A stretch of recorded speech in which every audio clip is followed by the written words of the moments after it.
The clouds parted over the Isles of Boreas.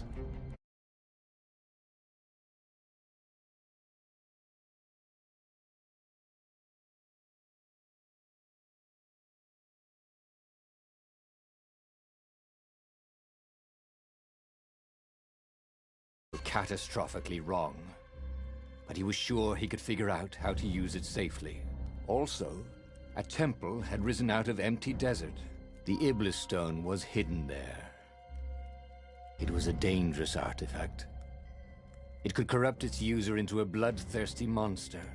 Maybe he could find a way to use it, to take its power without surrendering to its wickedness. And also, his old friend Lapino needed rescuing. Of course, Renato had a pretty strong suspicion that Lapino had betrayed the rebellion. But could Renato really leave an old friend to the Ravens?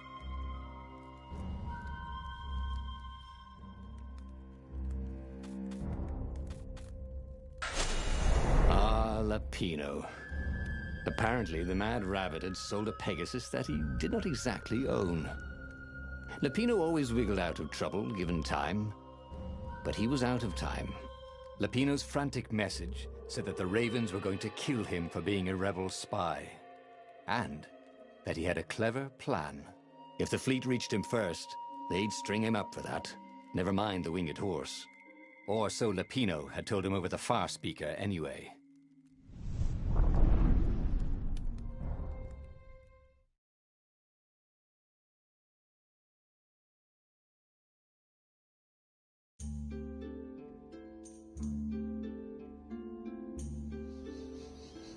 Lapino had apparently managed to confuse the judge by arguing that he hadn't actually stolen a winged horse. He'd only sold it. But wait, where was the prison? The village was empty. Had everybody fled the Ravens?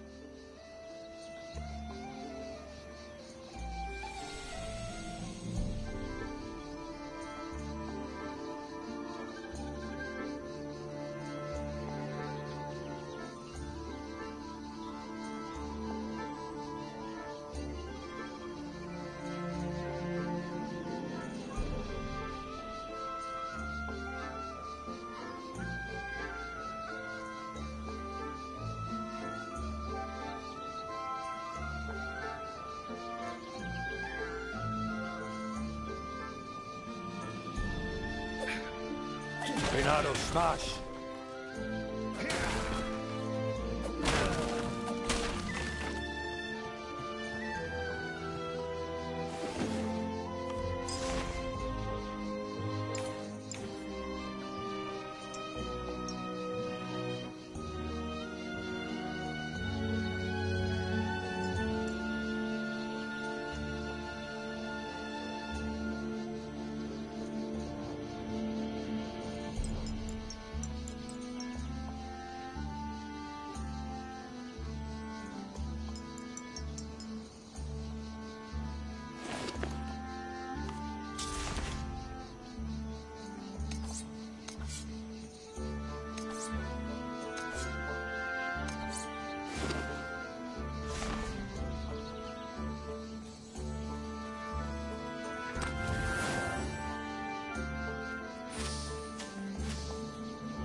Hey, do old ravens go grey?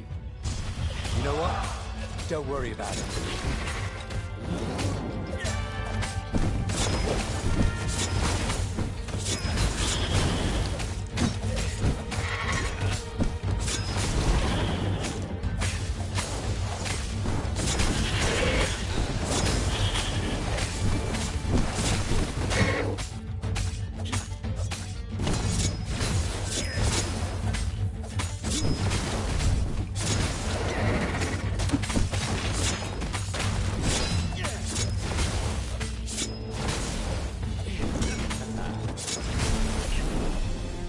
That was odd.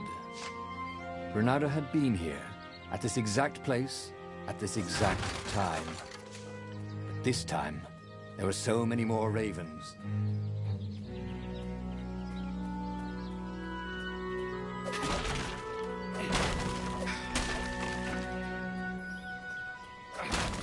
Renato thought of the Iblis stone and shivered. He had no business messing with ancient, cruel artifacts. What he needed was his friends around him. Clear eyes, full hearts, can't lose.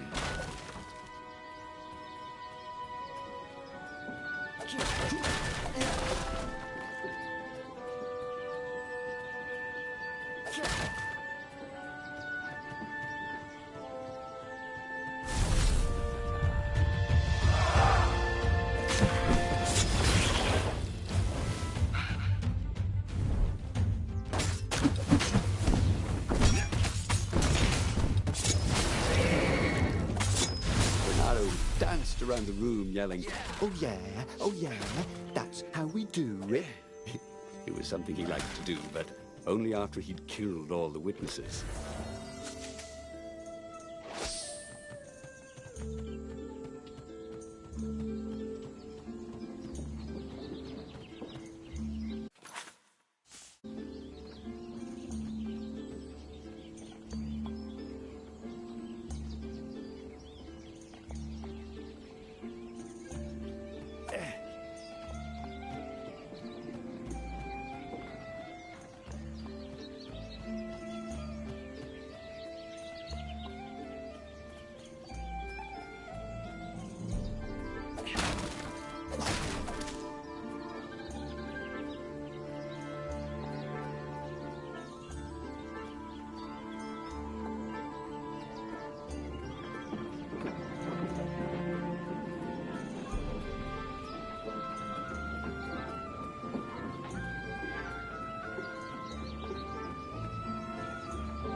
There was still no sign of Lupino.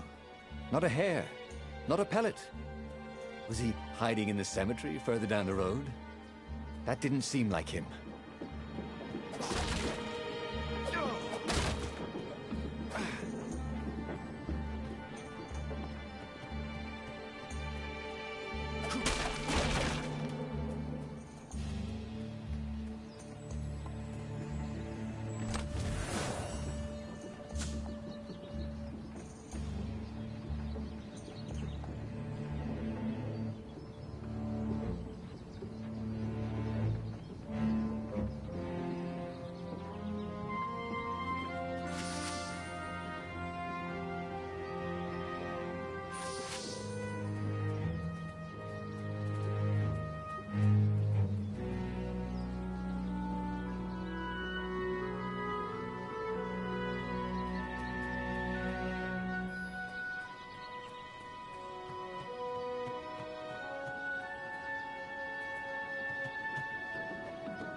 Lapino would betray him.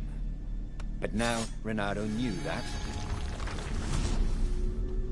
What would Lapino do if he knew that Lapino was going to betray him? Well, he'd concoct some crazy scheme, wouldn't he? That used Lapino's betrayal against him, and it would blow up in his face. Maybe he was overthinking this. Well, that would be a first.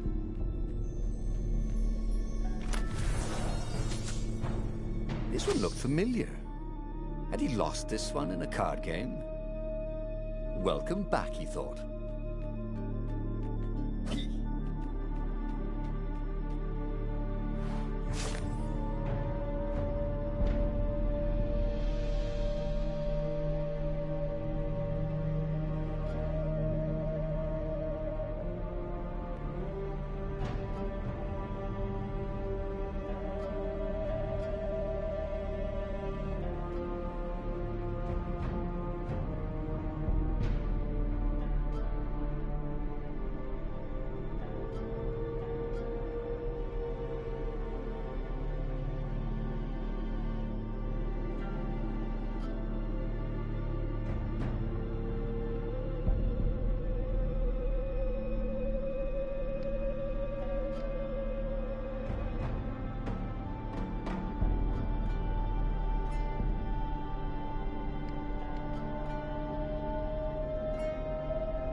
Dirty and bloody, Renato finally reached Lapino.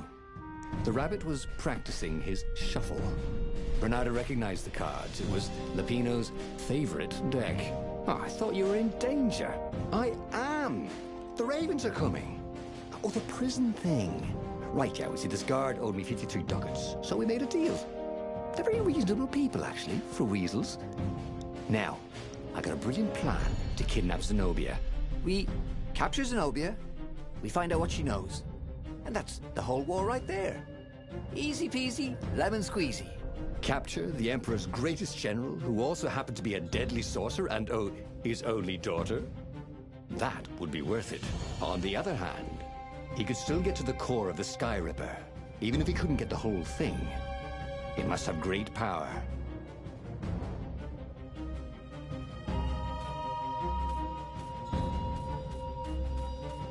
To make the Sky Ripper, the Transcendent Emperor had wrapped an armature around the eye of a god. Renato had already let that armature slip away to save Lapino's life. But even its core, the eye torn from a god, surely they could fashion a great weapon from that. The core of the Sky Ripper? Lapino's excited. That's an actual thing that we could just go and get. You've been busy. He sure had. Renato told him all the things he'd been up to. Soon they got to talking about old times, about wages they'd won and lost, and scrapes they'd barely got out of. It was good to be back with his friend. True, the core was capable of terrible, uncontrollable destruction. But this time, he was sure it would work great.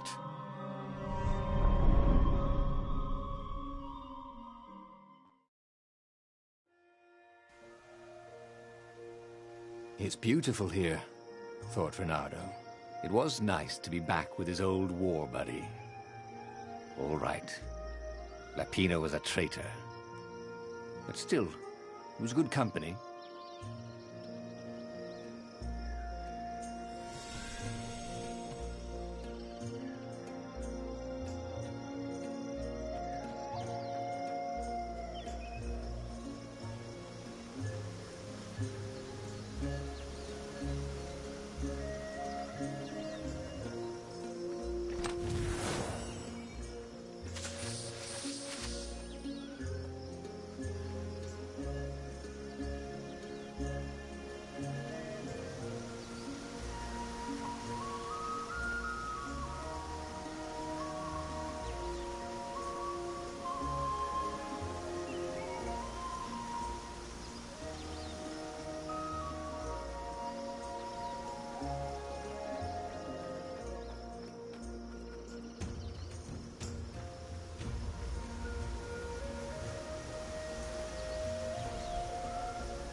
he craft with the materials he had? Renato had a pretty good idea, actually.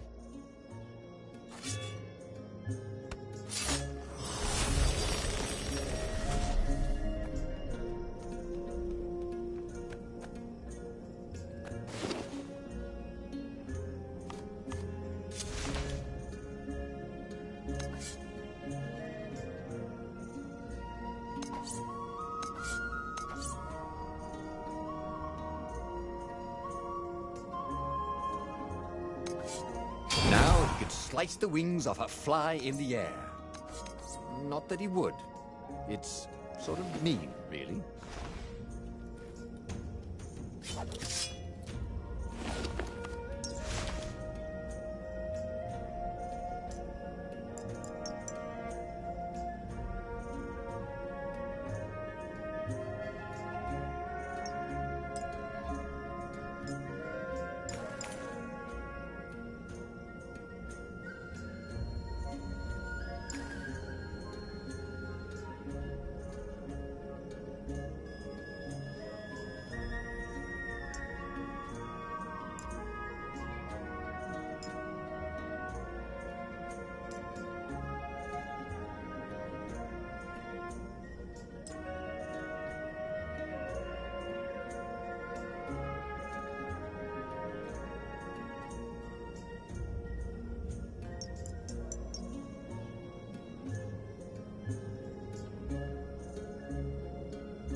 There was blood on this one, so it hadn't saved its owner.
There was something sour in the air.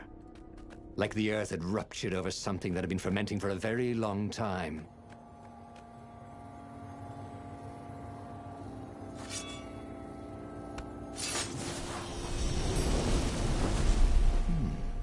He hadn't noticed that path before.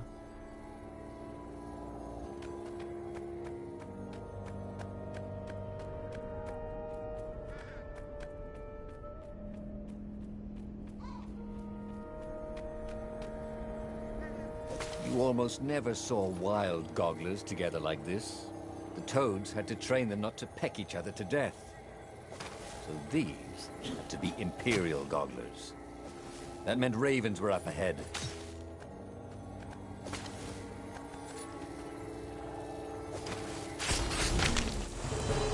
I guess now I find out what's next, he thought.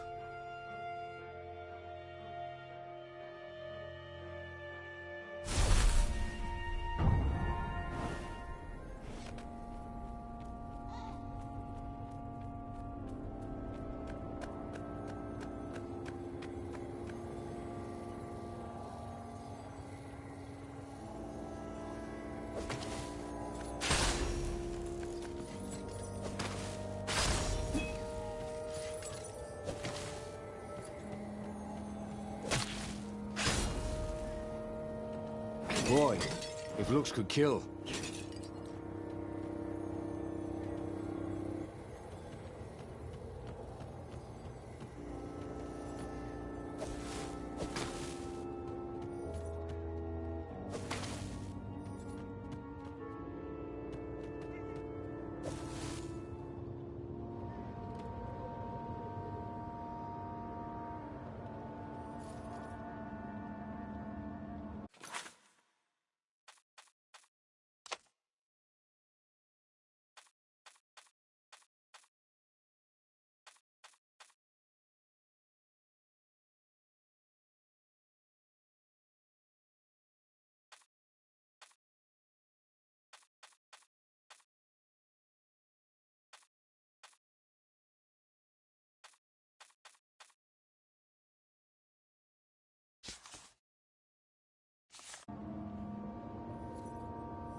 This thing really needed a roof.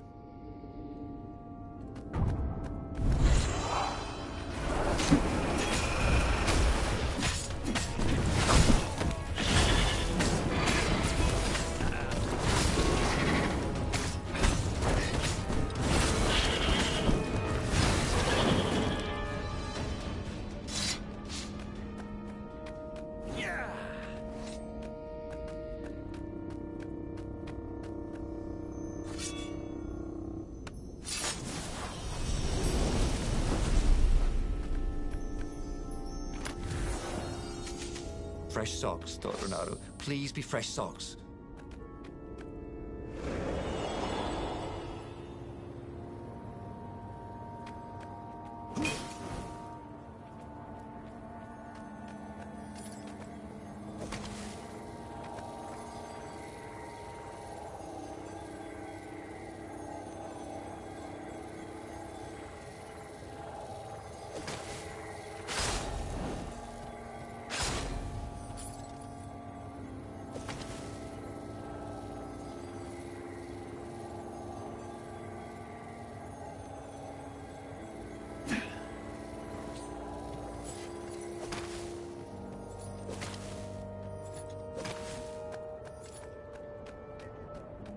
Renato felt wrong all over.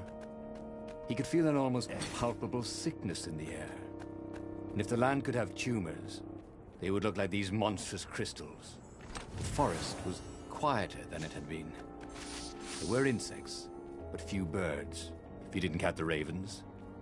Renato smelled sick animals and dying ones, but no healthy ones. And getting a bad feeling about this, Renato thought. Maybe Lapina was right. Maybe they should have kidnapped Zenobia instead of coming here.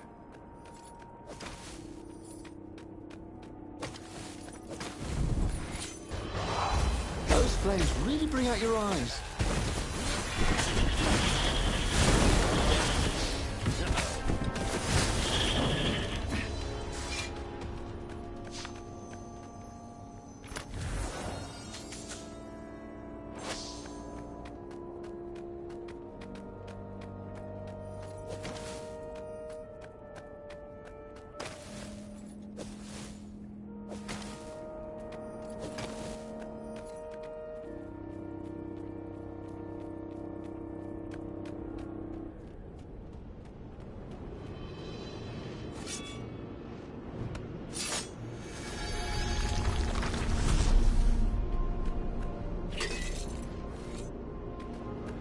Of course there was a puzzle. You couldn't expect the Transcendent Emperor to bury a god's eye in a leather sack where anyone could pick it up.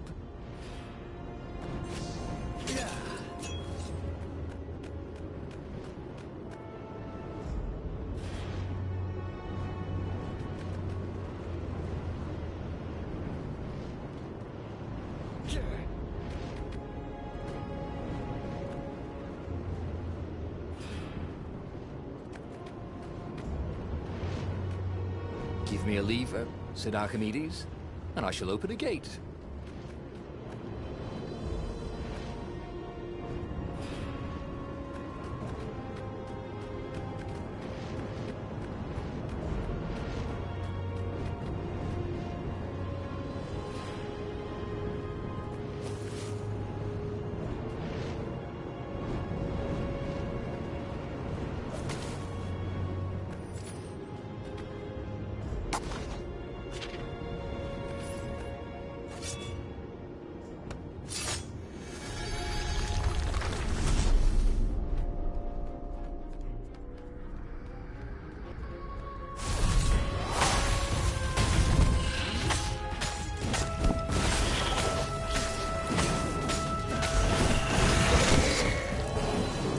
Should have faked left and then gone left, he thought.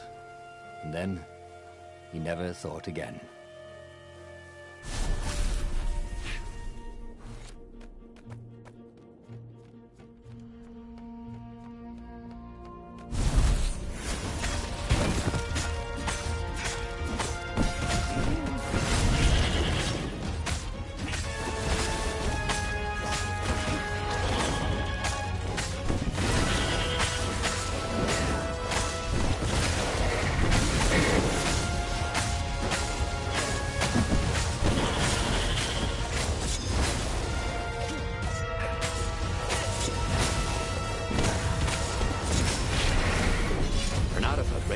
Faster, stronger, bolder.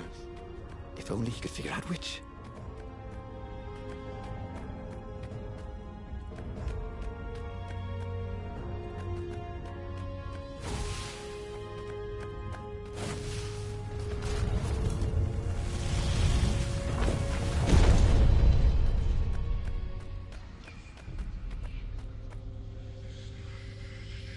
As he held the radiant icosahedron, Renato felt queasy, like dozens of tiny worms were nibbling his insides.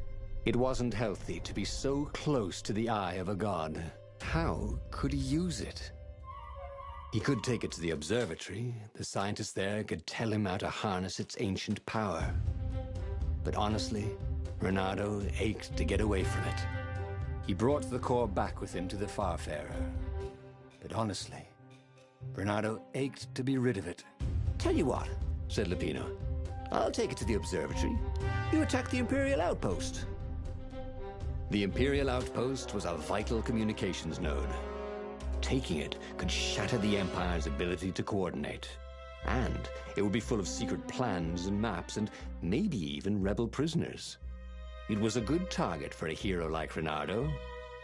But what if Lupino lost the core to the Empire?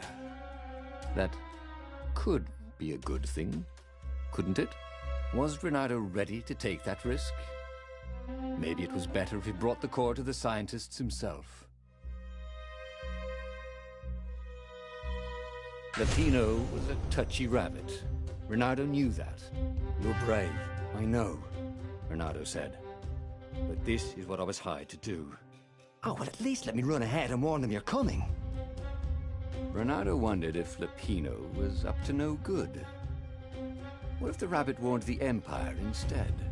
Oh, but Lapino wouldn't betray him like that. Not again. Before it'd been a fluke, right? They finished the trip to the Nexus in silence. He would offer Lapino a chance to betray him, or not to. His old friend deserved another chance to prove true. All right, Renato said. Go.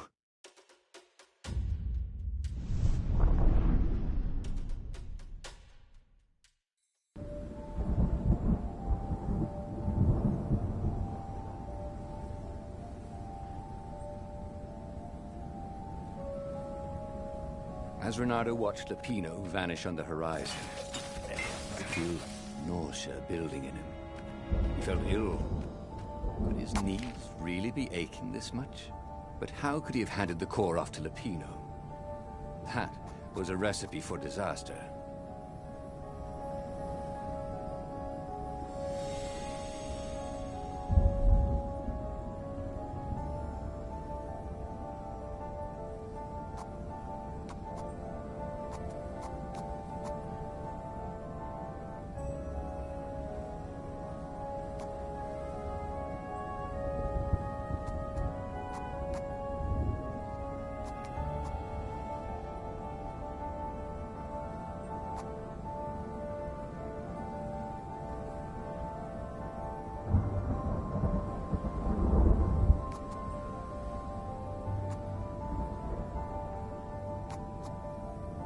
This was way better than being able to shrink down to the size of an ant.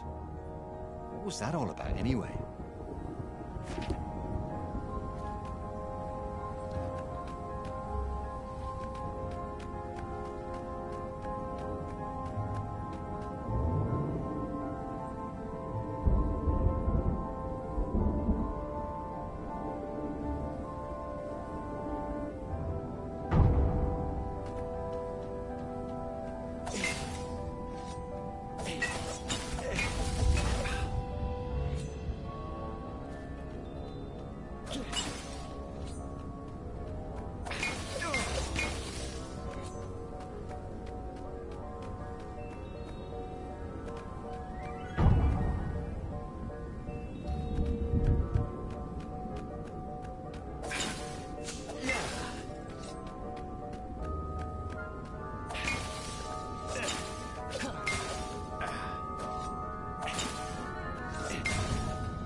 Maybe I should follow my nose, thought Renato.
As Renato watched Lupino vanish on the horizon, he could feel nausea building in him.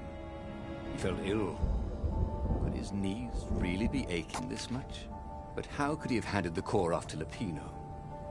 That was a recipe for disaster. Building these platforms was so expensive, they'd run out of budget for guardrails.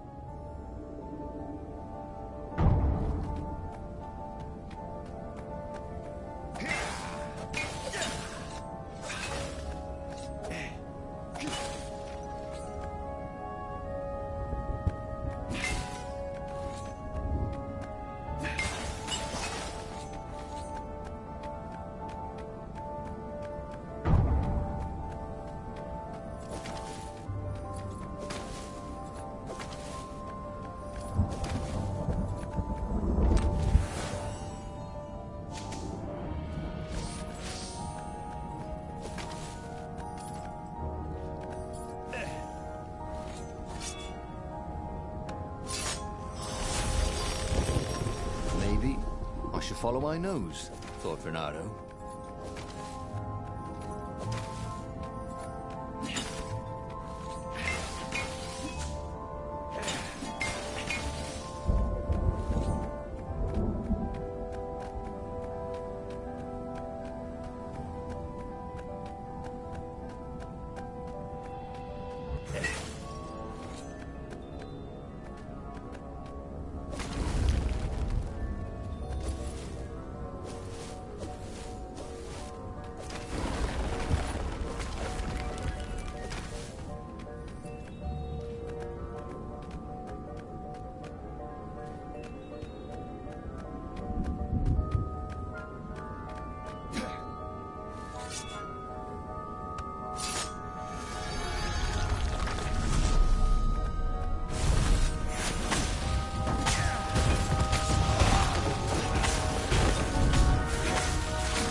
Renato felt worse.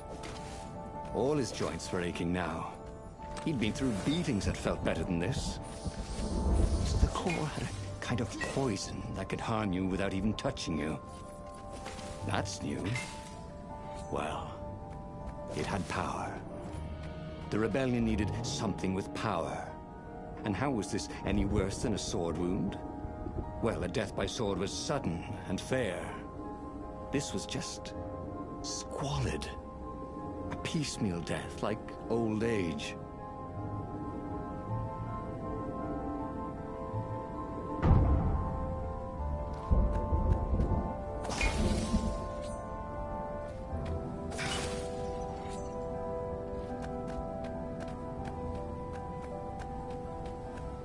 The Nexus Observatory had some of the Empire's greatest scientists. If anyone could rig the core into a useful weapon, and even better, make it stop leaking poison, it would be them.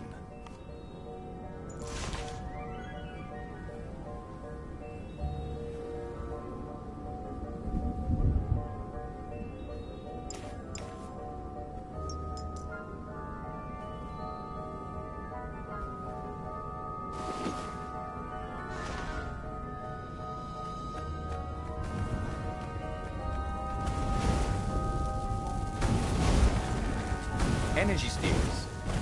Easy to dodge, but boy, do they sting if you didn't pay attention.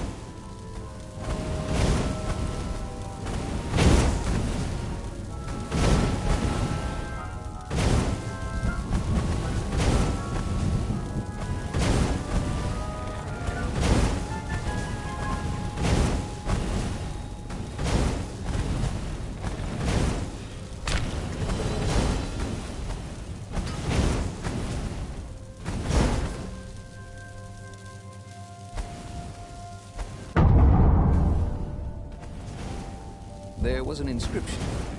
Praise the sun.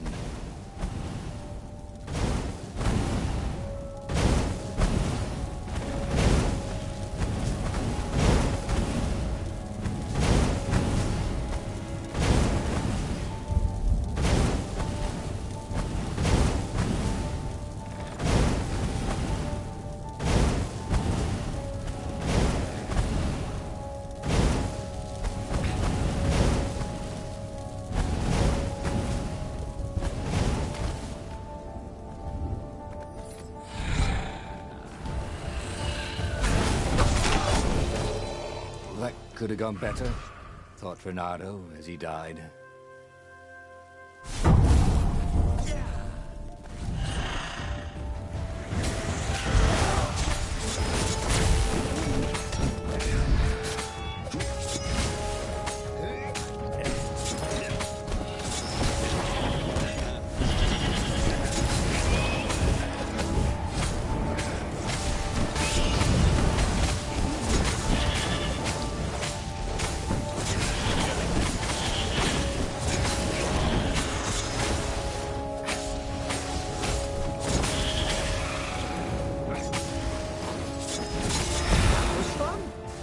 Do this again sometime.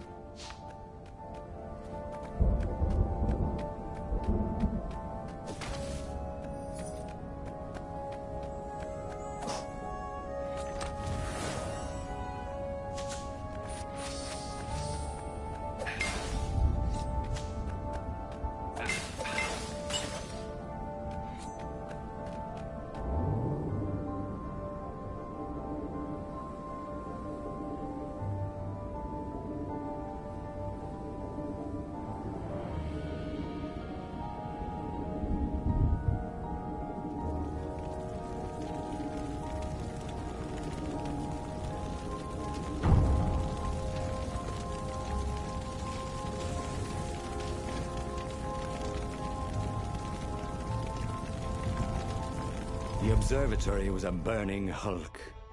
Dead scientists everywhere. Bernardo found the Mad Rabbit cowering under a desk. The Ravens. They must have known we were coming, said Lupino. How did you... What's up? See, I was doing a card trick with my lucky deck, and I kind of bobbled the card, so I went under the desk I to gather them enjoyed up. Paladins last Boom. night. I guess we'll have to take the car straight to the secret base. Bernardo wasn't sure he believed that. But Lupino was talking so fast. He always seemed to make sense. The secret rebel base. Yes. They had engineers there. But wait. Calaveras, the sage in the mountains. Maybe he would know what to do with the naked core. Yes, I was watching your live stream.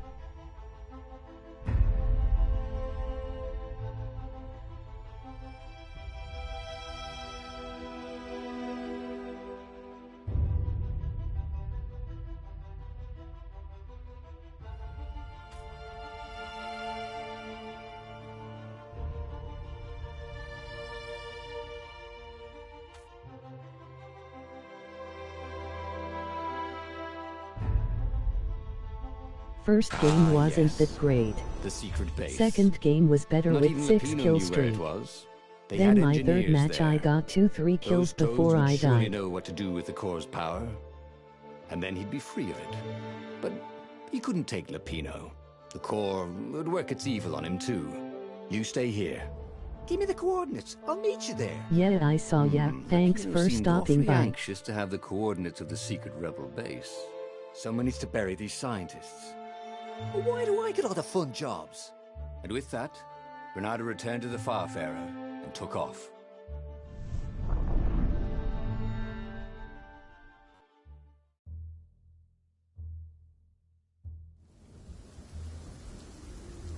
The ruins were quiet, but Bernardo could hear a buzzing in his ears. Was it bugs? That's good. I'll Or be was it the playing it core later when my slowly wife feeding gets him up. poison? The council would know what to do. If the core had this much power, it could surely change the terms of the great battle that was coming. And maybe they would take this burden from him. Maybe.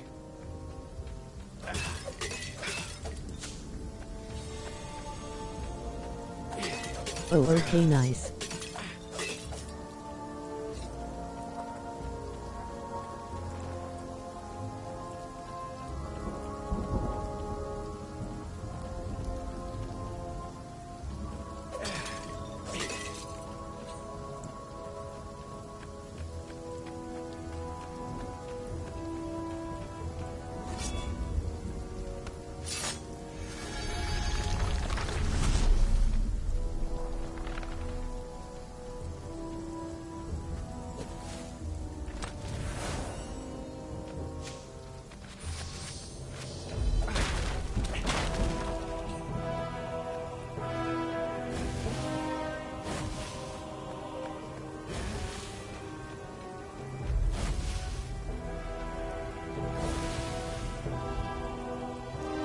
Take a leap of faith, said the inscription.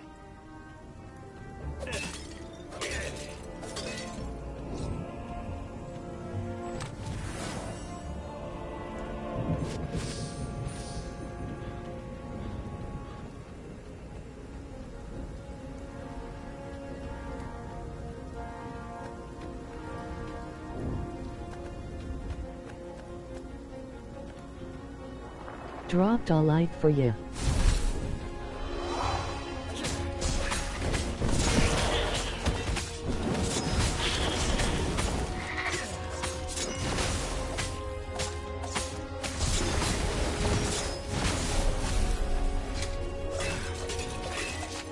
How had it come to this? Bernardo had signed on as an adventurer. Sure, the Emperor had gone mad. Thanks. Sure, Bernardo had heard horrors from the ghosts of dead kittens and puppies sacrificed Finna in lay his down for blasphemous a bit, rituals. enjoy your But when he game, jumped and if in, I'm on, I'll he'd hop only on been a little Paladins bored with and you. slightly broke. And here he was, carrying a bucket of death across a broken landscape. Why not drop it and run? Because he hated to Okay, quit see in the you middle. then. That was his fatal flaw. He had to know how it all turned out.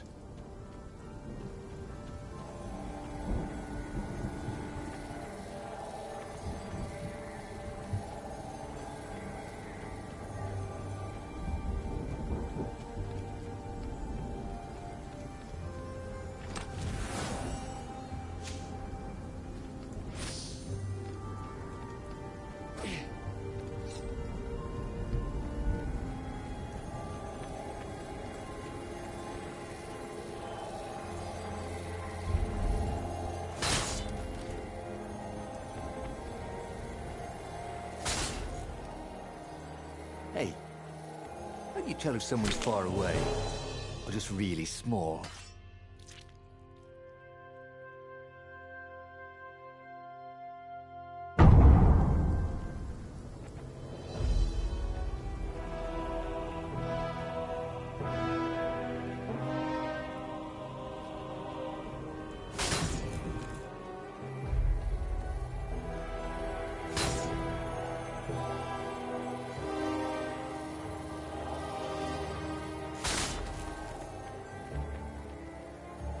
As for the gate, well, he could take her or leave her. Sorry, it's best I could do.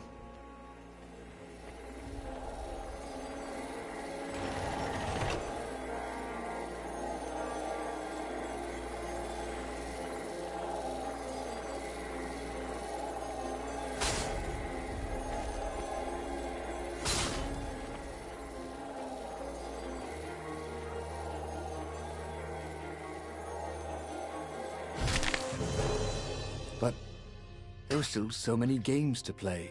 Renato thought as he died.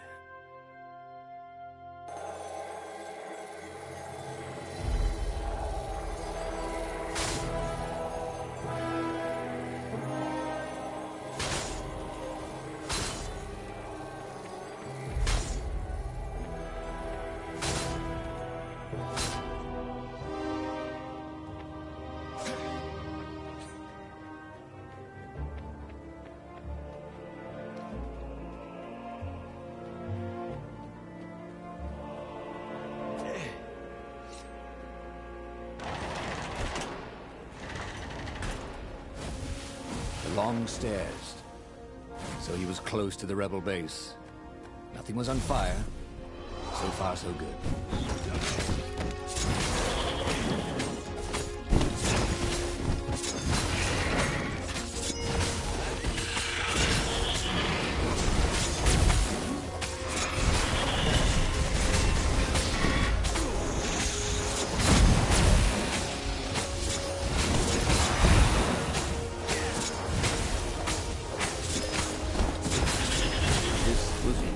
Going spectacularly well, thought Renato.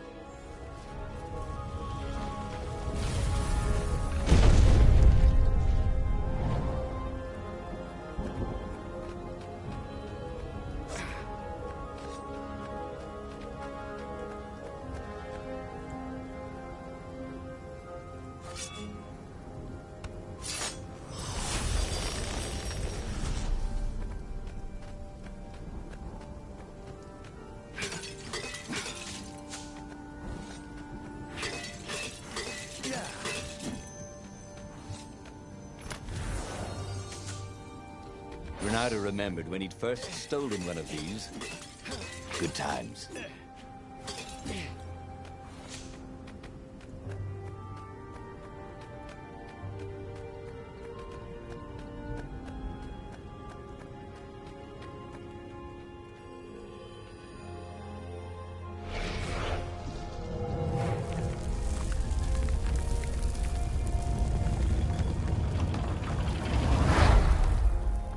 He dropped the core at the entrance to the council chambers. Get that thing out of here! Croaked the speaker. It's making us sick! That's the core of the Sky Ripper, said Renato. That's not useless at all, said an engineer toad. It's poisonous. Look at the fox. He's ill. Probably dying. Yeah, not useless at all, said Renato. So what do I do? Rub it on His Majesty? The engineer chuckled. Renato didn't like it when engineers chuckled. Oh, I got it. Listen, I can make a bomb and spread bits of the core all over a circle about 100 paces wide. Little chunks of poison and death. All you have to do is just get it near the Emperor. It'll kill him and his bodyguard and chop off the head of the fleet. Yeah, and if we're lucky, might poison some of the ravens around there as well. What about me? Right, what about you? Well, I'll build in a timer. You can set it and run. No, that's a horrible idea, said Renato. Oh, we had to do something, yes, said the speaker. This is something. Renato couldn't argue with that. And so, reluctantly, Renato loaded the rigged core onto the Farfarer and set sail towards the Emperor's ship. The rebels took the fight to the Imperial fleet, but Renato was too sick to enjoy the view. He must have passed out as a firm hand grabbed him and shoved him forward. This was it.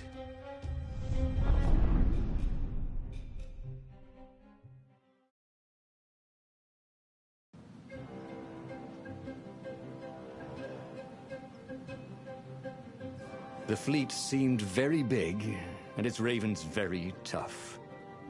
Or maybe he was just slower and weaker than before. He hated the idea of poisoning the enemy. It wasn't fair. Face to face with a raven, let the best swordsman survive. But they wouldn't even know what was killing them. Feather by feather, scale by scale. He didn't mind dying a hero. That sometimes went with being a hero. But he didn't feel at all like a hero. Not today.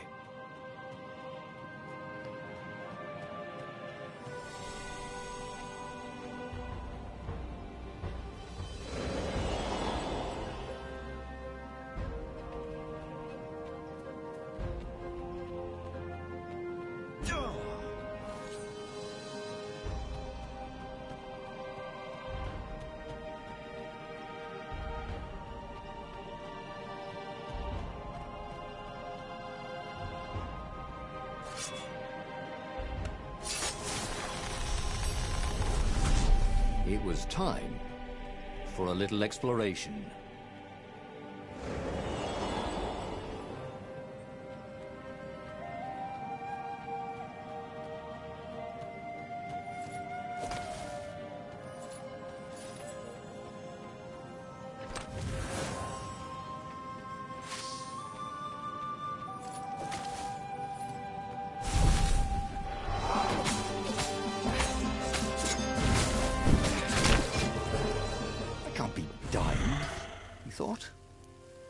I'm the hero.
This was much easier than free climbing.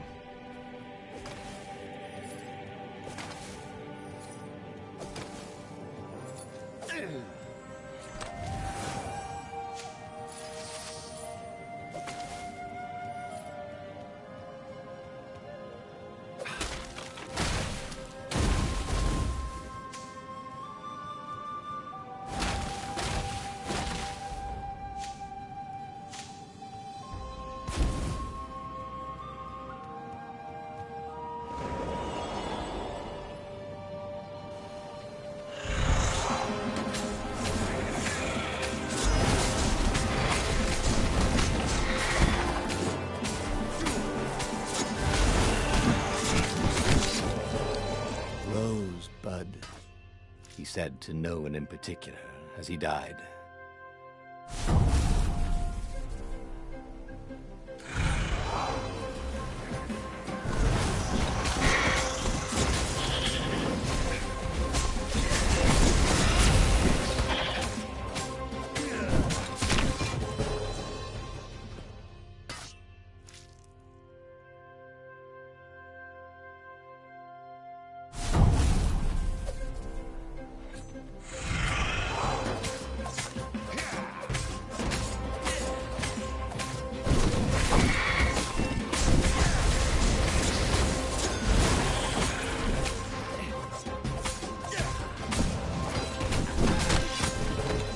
Where was the cake?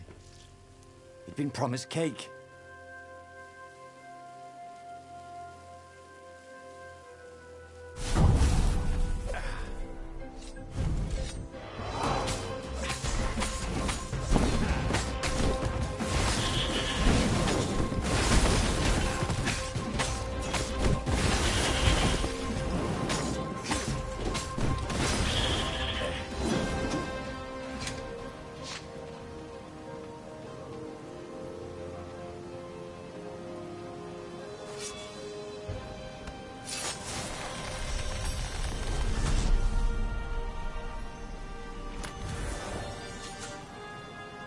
A gem of power. Ooh, he didn't find...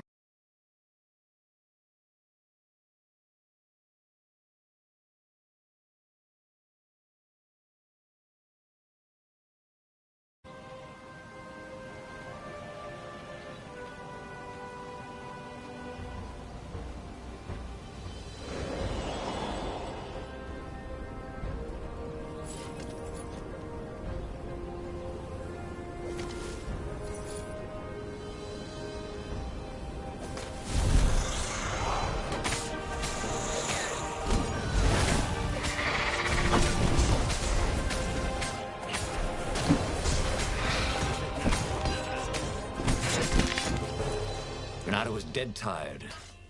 Then he was just dead.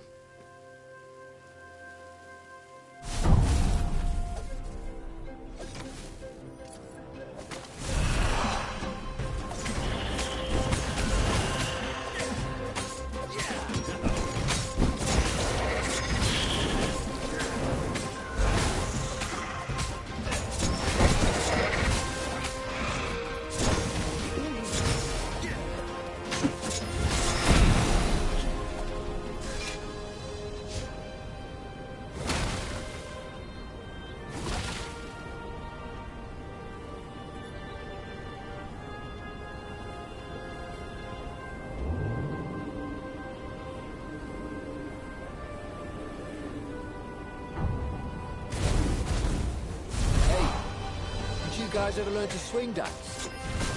Oh, well, too late.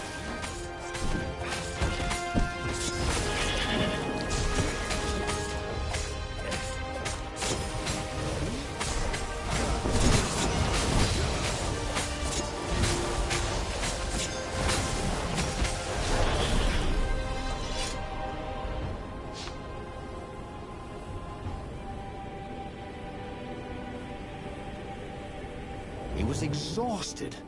He was making stupid mistakes. His fur was coming off in bunches. Up ahead, he could see the Emperor's ship, long and sleek, a floating palace. The bomb would only poison a circle 100 paces wide. He would get as close as he could, set it, and run. Oh, this was a lousy way to win a rebellion, he thought. He didn't want a medal for this. He just wanted to be forgotten.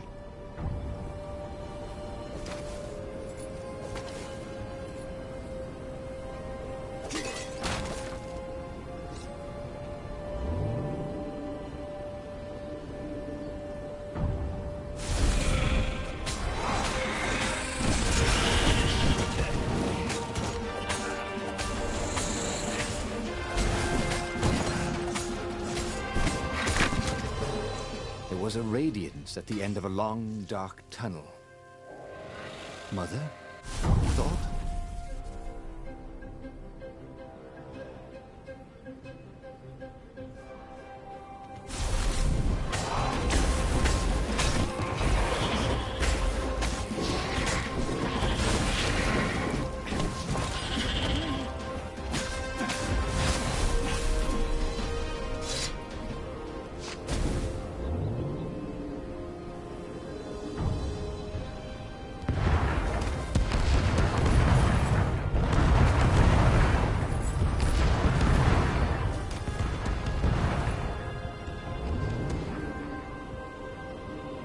There were stickers all over the platform for really hot lady foxes, with pictures and addresses and everything.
Renato twisted the timer on the bomb as far as it would go and staggered off.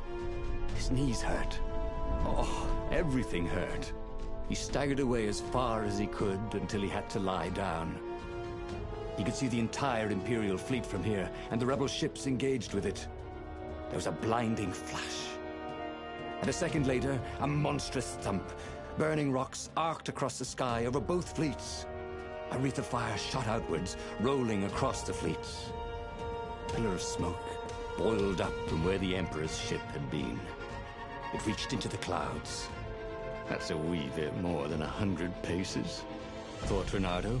It took Renato most of that evening to die. Some of the toughest ravens lasted all week.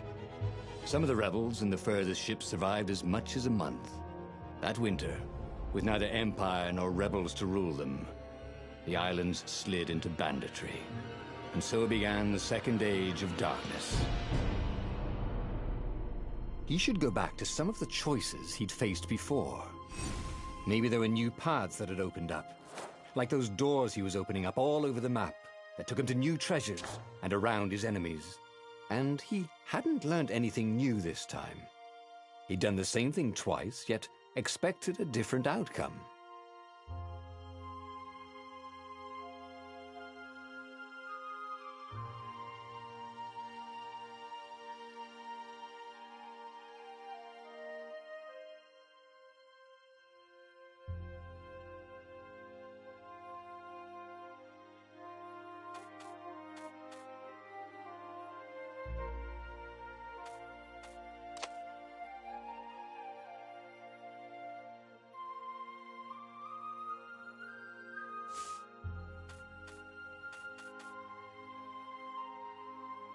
The book's pages fluttered to the beginning once again, faster than before, and he fell.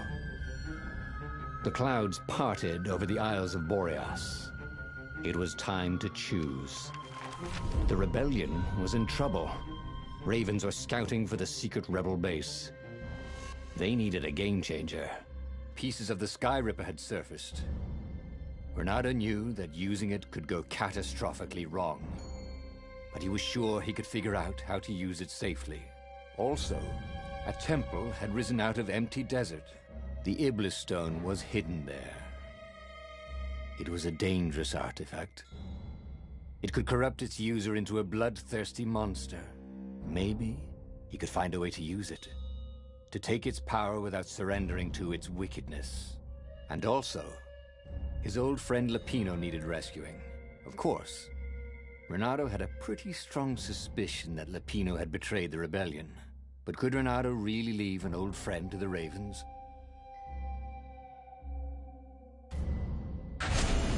Every child knew about the Sky Ripper. The Transcendent Emperor had buried its pieces deep. And then, this Emperor's horrific sacrifices had brought it back to the surface. Renato wasn't exactly sure how to use the legendary weapon. But surely, there must be some way to do it without provoking another catastrophe. Had he, somehow, summoned the long-lost components of the legendary weapon out of the deep places of the Earth? It was more than Renato could fathom. But if he could find a legendary weapon, he would use it.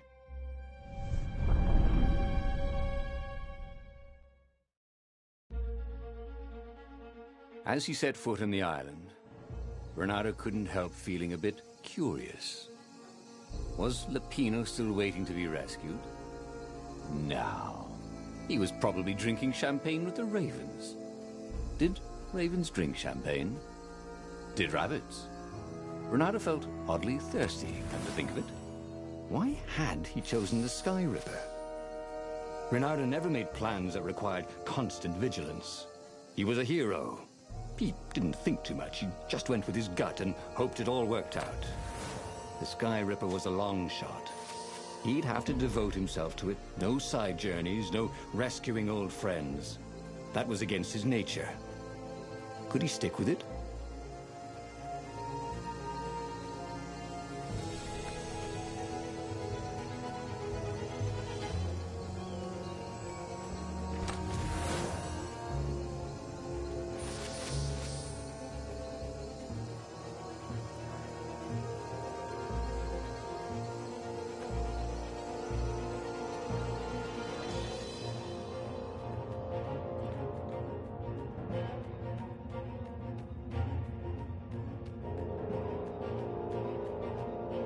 People had laughed at the government workbench placement program, but you could see the benefits everywhere.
Didn't your mother tell you it's rude to stare?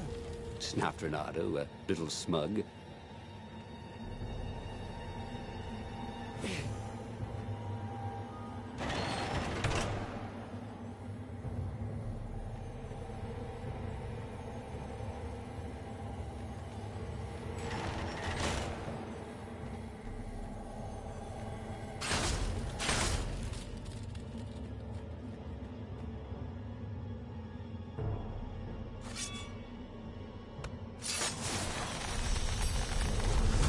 The new pathway made Renato curious.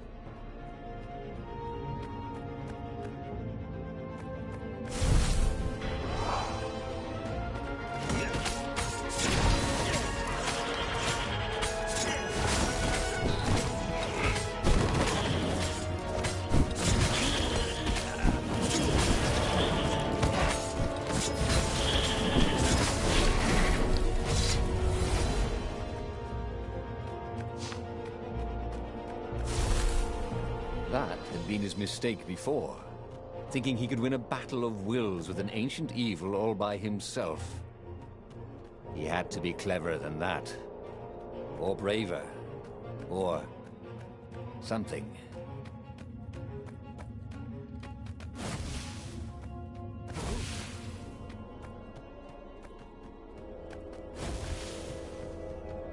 And this is why heroes are called dashing, Renato thought. See? Dashing? Get it?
When he was still a thief, Renato had always been attracted to the women with the biggest chests.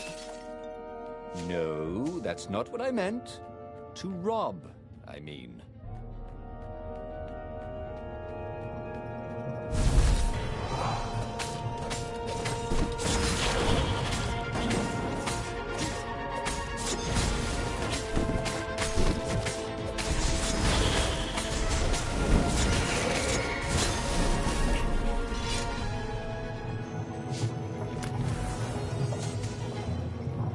This stone was incredibly valuable. Bernardo could sense it. Also, it still had its price tag.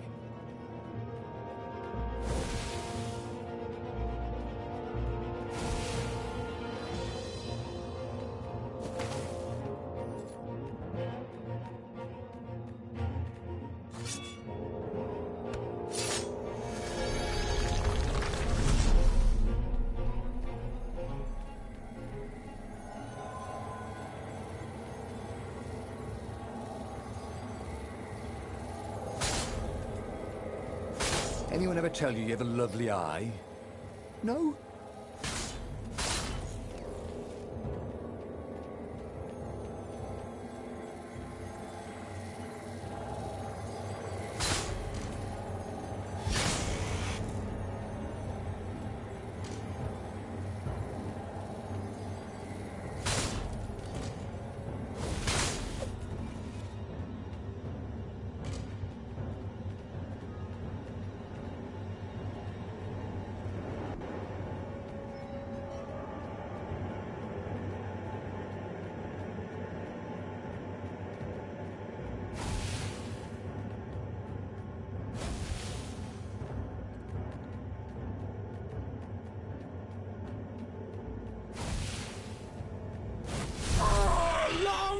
The Emperor! Called the ravens.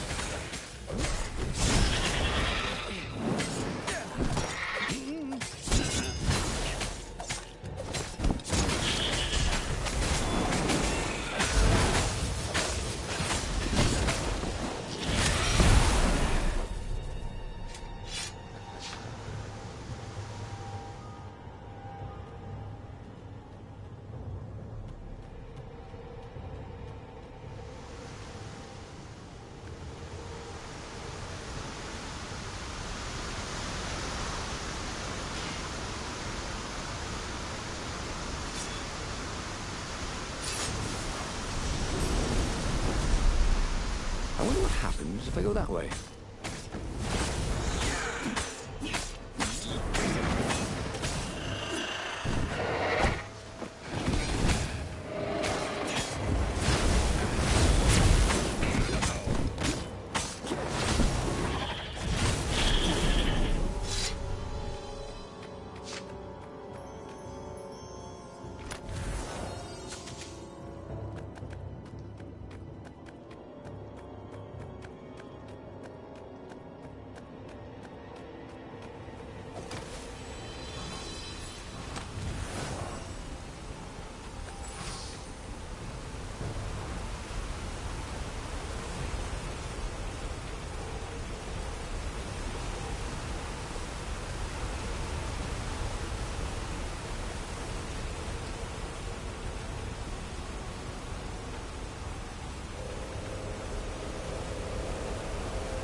There it was. Skyripper's armature. The stuff that dreams are made of. Engineers' dreams, anyway. The device was intricate. No one alive had the skill to make a thing like it. How was it part of a weapon at all? He'd have to ask a scientist. But first, he'd get the second piece. Skyripper had a heart. A core that had come to rest on the next island. Well, there was another island he could reach. Zenobia had just invaded it with her father's Raven battalions. She must be encamped there still. But fighting Zenobia now, that made no sense at all. He'd already sacrificed one friend to get this armature, was it? He didn't need to hurry to face her. She would find him.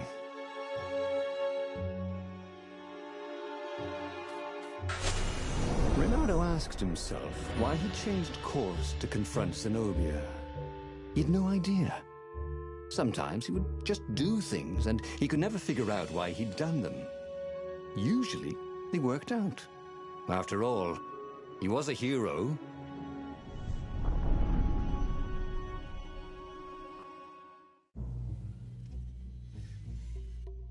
The truth is, though, he wanted to see her, wasn't it? It had been a dozen years since Swordfu School. He'd followed every rumor about her, every scrap of news. Not that he still loved her. After all, she was his enemy. No, it was solely because know your enemy. But it would be great to see her. Even if they faced off across sword points, as they'd done so many times at school. The world was a less interesting place without her.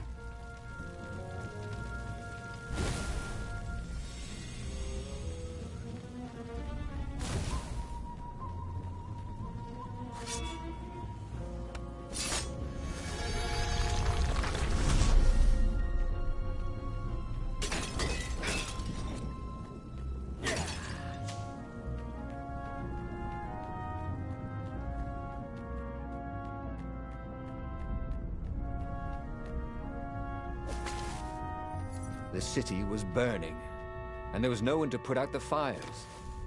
If somehow Zenobia survived her father and inherited his crown, what sort of empire would she be heir to? But he couldn't think about that, could he?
So that's what they meant by a firewall. What unlocks a firewall?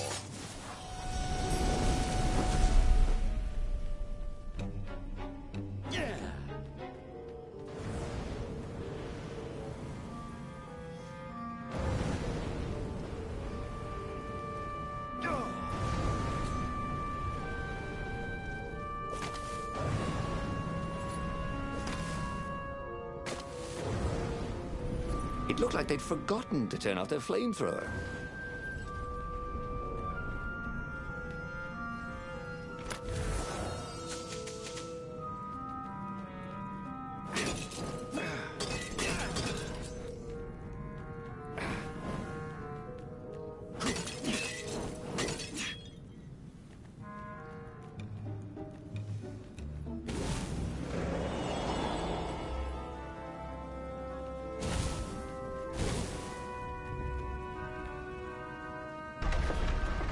He couldn't do worse with Zenobia than he'd done with the core, could he?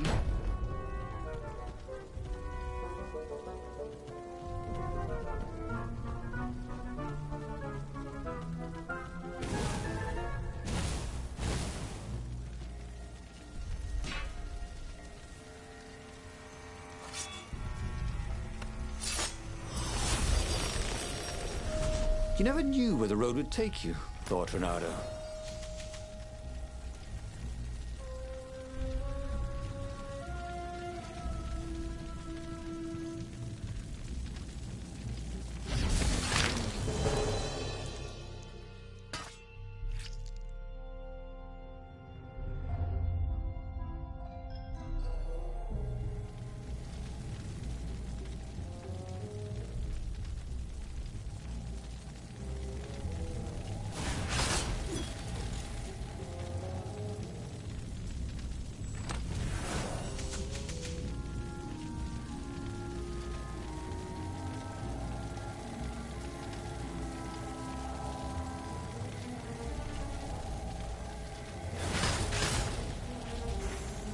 Well, the eyes have had it.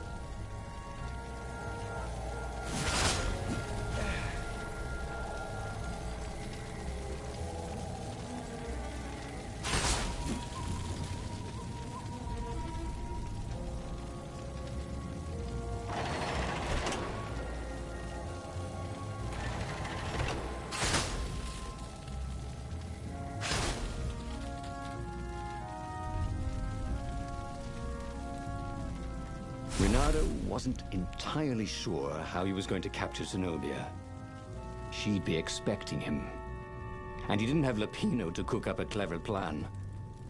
Why was it again that he hadn't got the core? Maybe because the results tended to be disastrous. These streets were familiar. The Sword Fu School was closed now, but he had been down that street 1,000 times. He knew that pub. He knew that alley. He knew the alley behind it much too well. No wonder Zenobia had chosen to invade this island herself.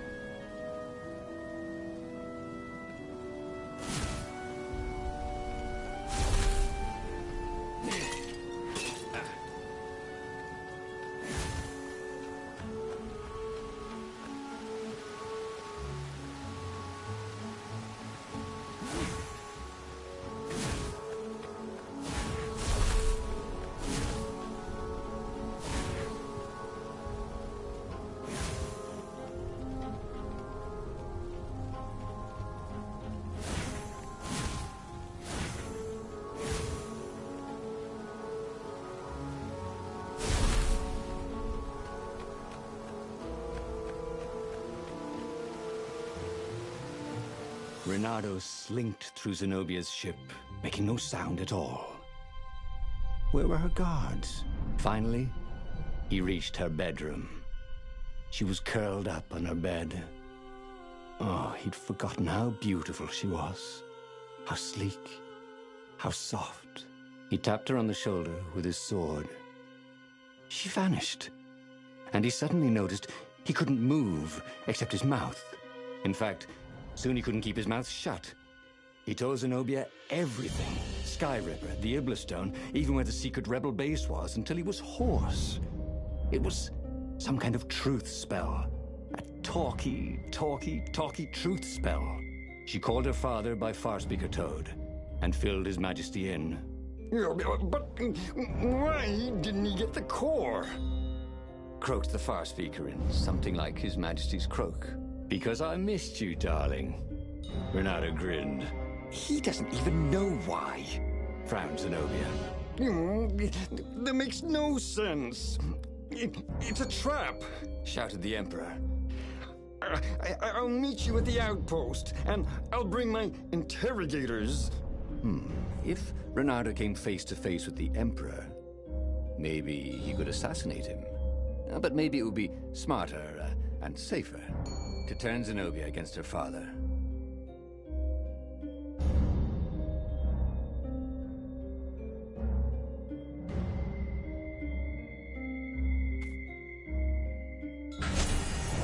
you doing? Asked Zenobia. Did you ever wonder why the Emperor adopted you? He asked her. She shook her head. He told her. His Majesty wanted to bring the lost gods back. They could make him an eater of souls, an immortal. But to seal his bargain with them, he needed a sacrifice. Someone who truly loved him. She was stunned. Furious. You're lying. Under a truce spell? It's a trick. You can't prove that. Take me to the observatory, and I will.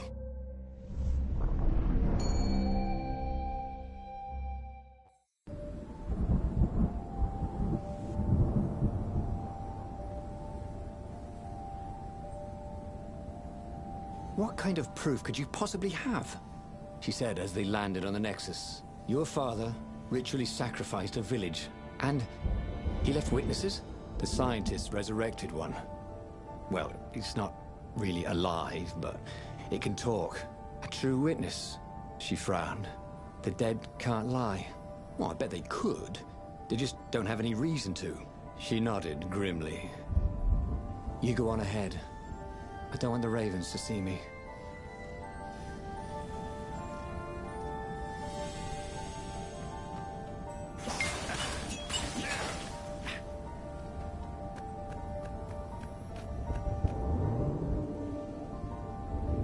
The platform used a hybrid propulsion system fueled by anti-gravity and wishful thinking.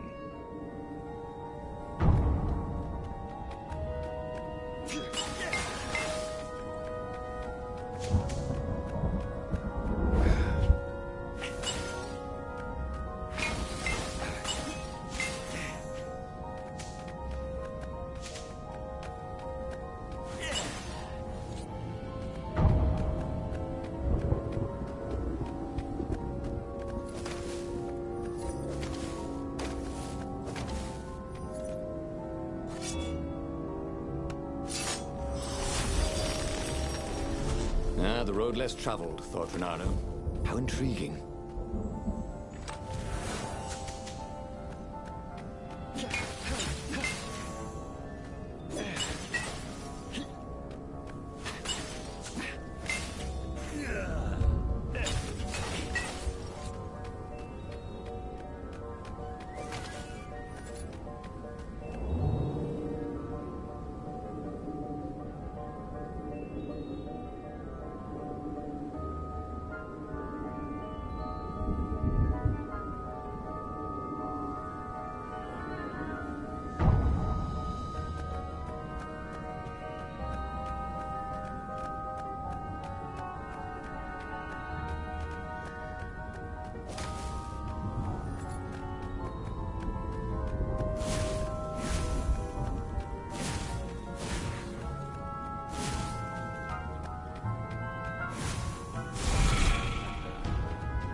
Renato checked for a false compartment. Nope. She caught up with him. Don't you think I'd know if my father wanted to invoke the Lost Gods? Would he tell you? No. Would you help him? No. I'd burn his books. Why'd he adopt a stray cat? You don't ask a thing like that. No, not when there's no good answer, she said, her whiskers twitching.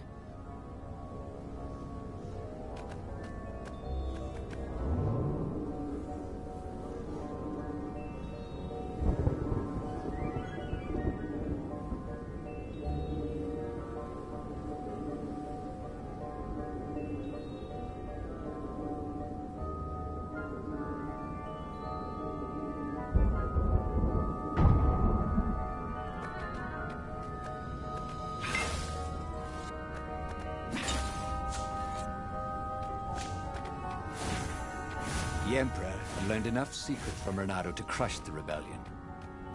It would be a fair trade if the scientists could convince Zenobia to change sides.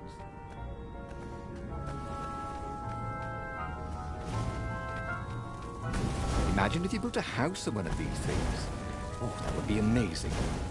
It would be like having a boat.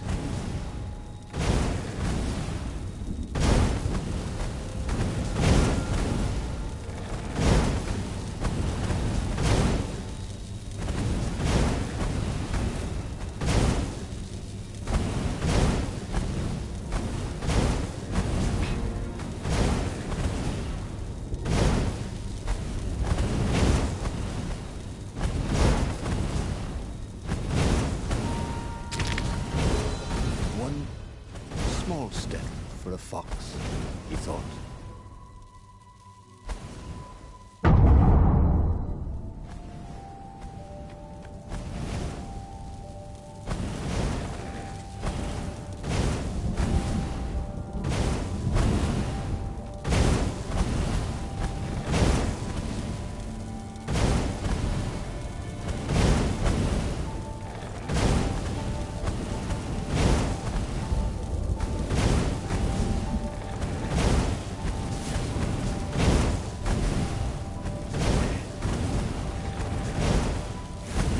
No ordinary cannonballs. One thing, ordinary cannonballs were black.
The observatory was a burning hulk. Dead scientists and black feathers everywhere. The ravens had burned the reanimated witness to cinders. Renato was stunned. There goes my proof. These were scientists, not rebels, Zenobia said, upset. Why would he do this? I don't know. Let's go to the fleet and ask him. Yes. I'll meet you on the mountains. There's something I have to get first. But could he afford to meet her in the mountains? He'd given the Empire the location of the secret rebel base. They would need rescuing.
Why was he going to meet up with her? Wasn't it more important to rescue the Rebel Council from the almost certain Imperial attack? Why was he in this war anyway? Was it really to fight the good fight, or did he just want to see her again? One of these days, Renato thought, I should really figure out my motives before I pounce. Nah.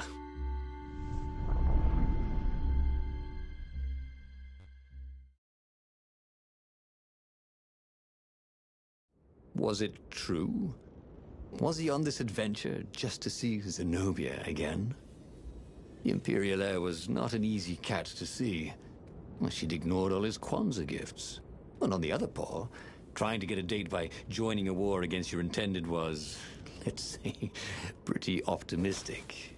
Yeah, but on the back paw, thought Renato, yes, it sounded exactly like him. Good. I'm so glad we had this little chat, he told himself.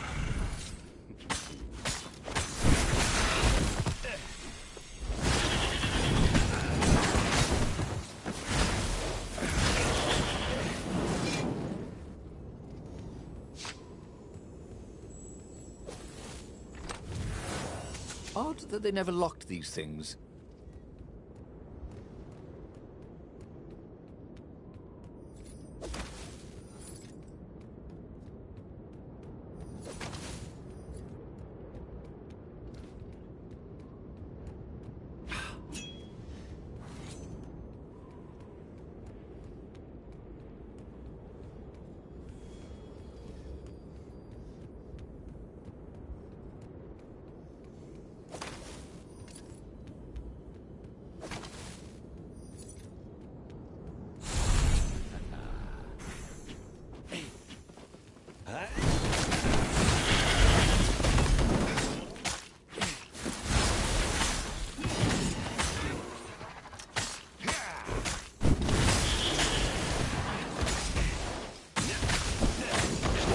Raven can't fly, thought Renato.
Renato could feel his wounds closing.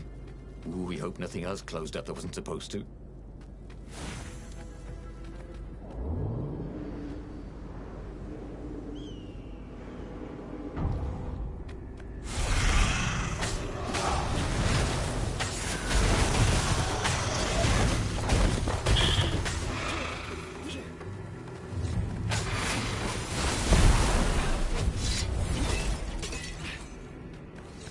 There were a lot of dead ravens along the side of the road.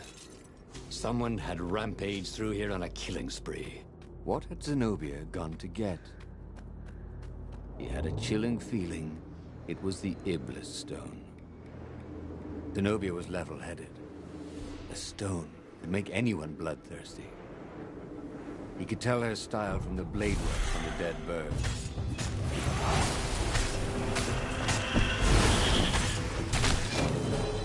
Slippy's hit, he thought.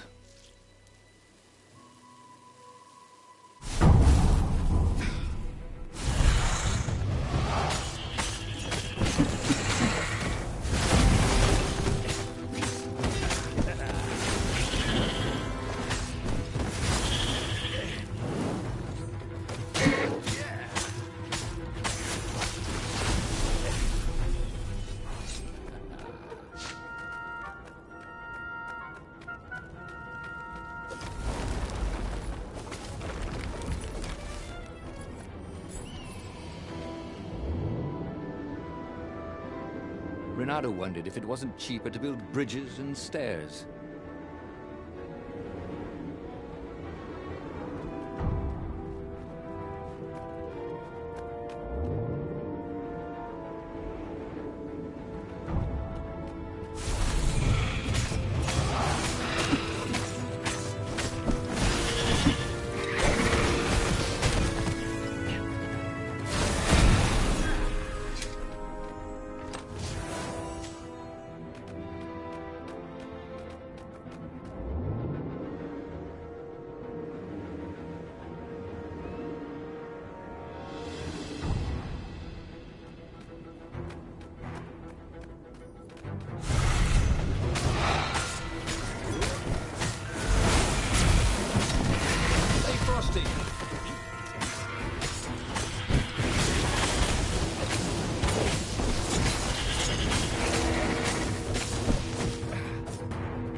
Renato wondered what he should do when he found Zenobia. What could he do if she had the Iblis stone?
He reached the summit, expecting no one.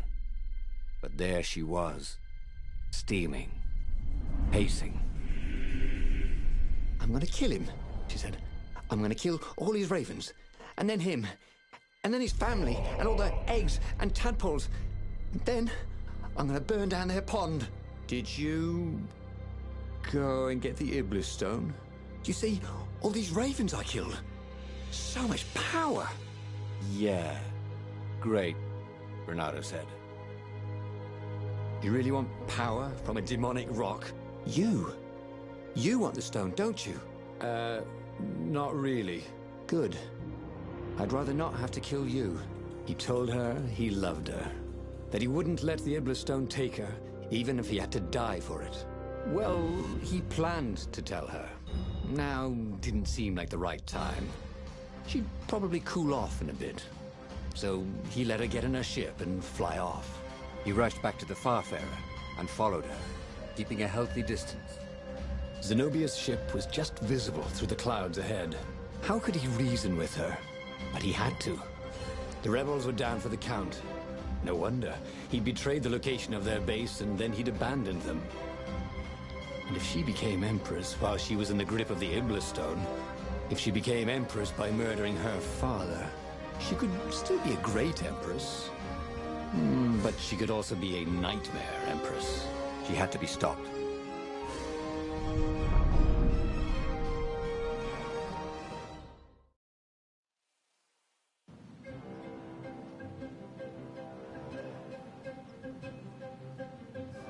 There were more dead ravens along his path, some of them wounded in the back.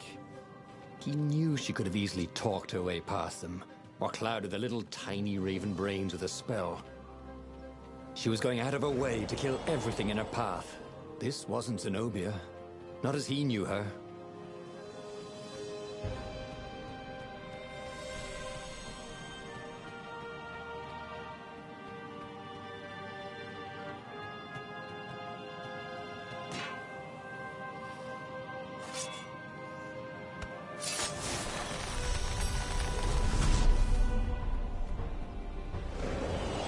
Renato had a feeling that was the back door to something. But what?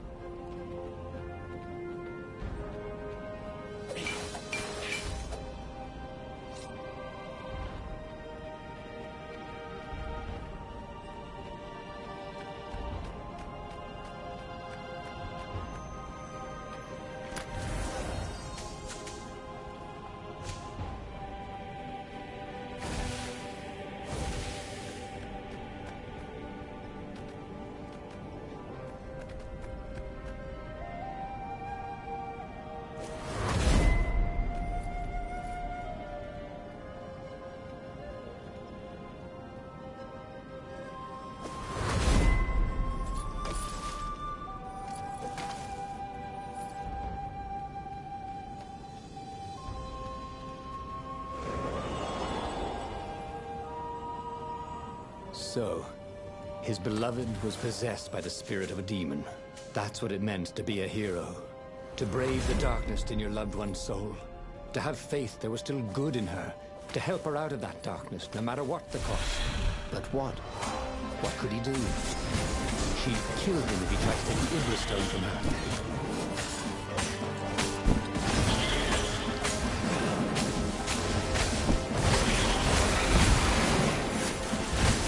Didn't smell any better dead, Renato thought.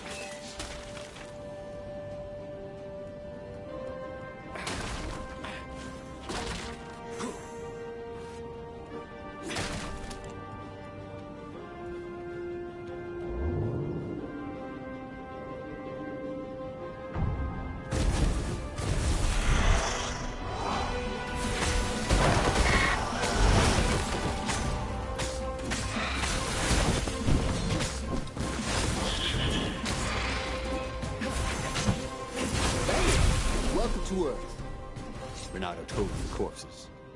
It was something he'd seen in a play once.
At the end of the trail of raven corpses was Zenobia.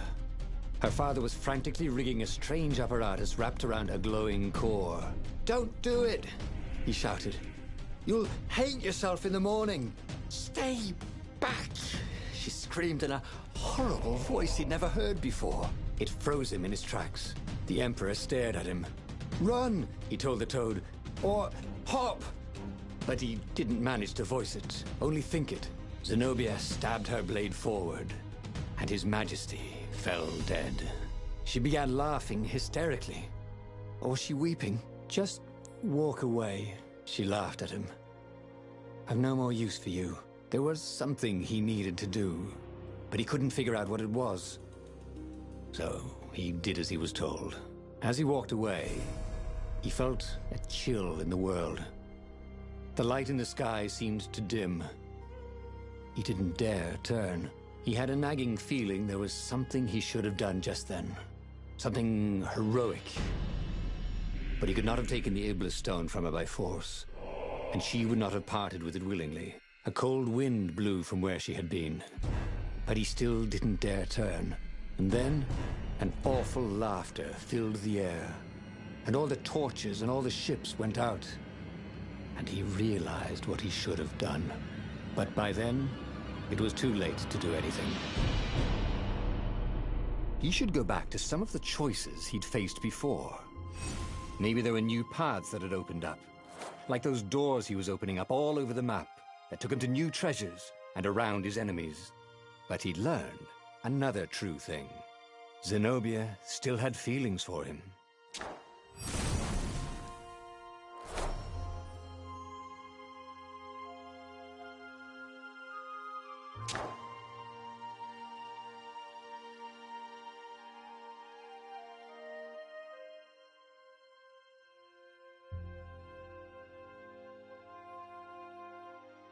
The book's pages fluttered to the beginning once again. Faster than before? And he fell. The clouds parted over the Isles of Boreas. It was time to choose. The rebellion was in trouble. Ravens were scouting for the secret rebel base. They needed a game changer. Pieces of the Sky Ripper had surfaced. Renato knew that using it could go catastrophically wrong. But he was sure he could figure out how to use it safely.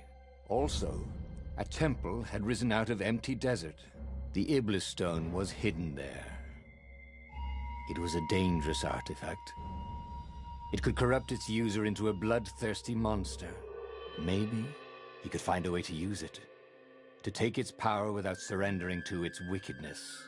And also, his old friend Lapino needed rescuing. Of course, Renato had a pretty strong suspicion that Lapino had betrayed the rebellion. And he had a gut feeling that he needed to use that to his advantage.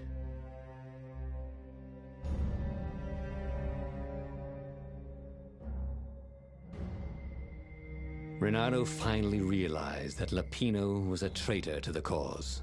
And maybe Renato could use that somehow.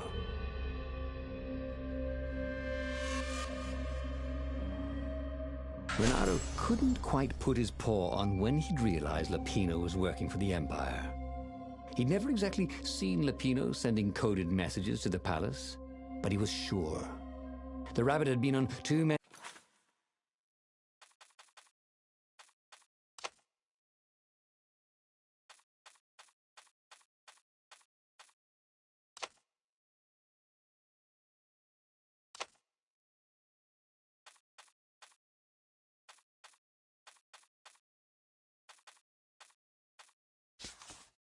disastrous missions where he was the only survivor, or where he accidentally missed getting on the boat that went down to the abyss in flames.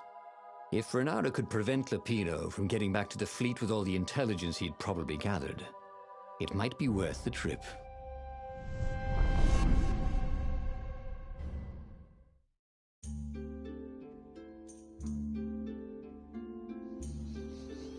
How had they come to this? They'd been on so many adventures together. Lapino had talked Renato out of prison at least 4 times, and Renato had rescued Lapino from at least 2 lynch mobs.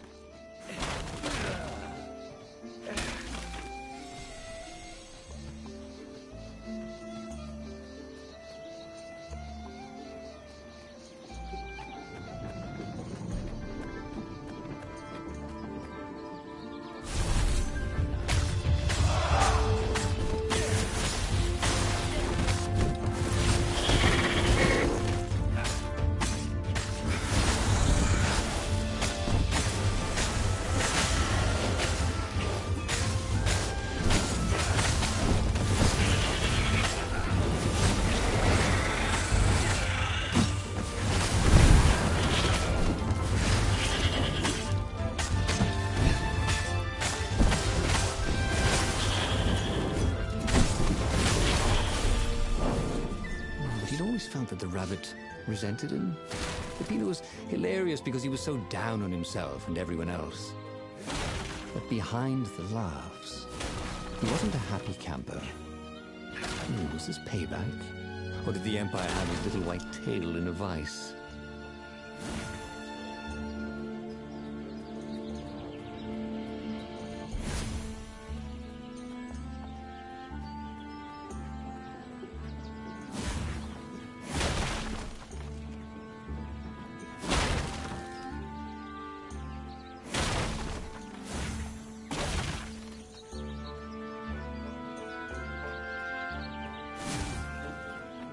I'll just have a dash, thought Renato.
this was way better than being able to shrink down to the size of an ant.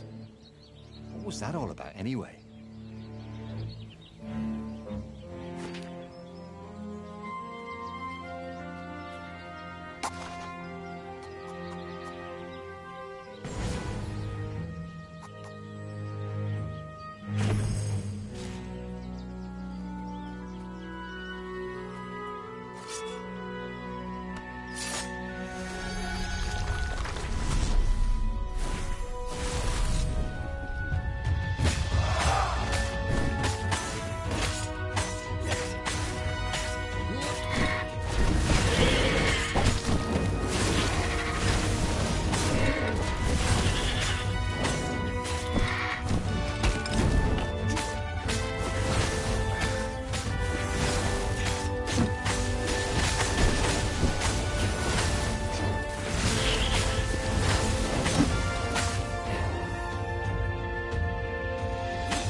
Ravens were landing everywhere from dropships. He'd better get moving. If they got to Lupino first, the rabbit would give the Empire all the intelligence he'd been stealing from the rebellion, and they'd probably give him a medal. He'd have to be very careful about how he played Lupino. At the slightest hint of danger, the mad rabbit would take off like a rabbit.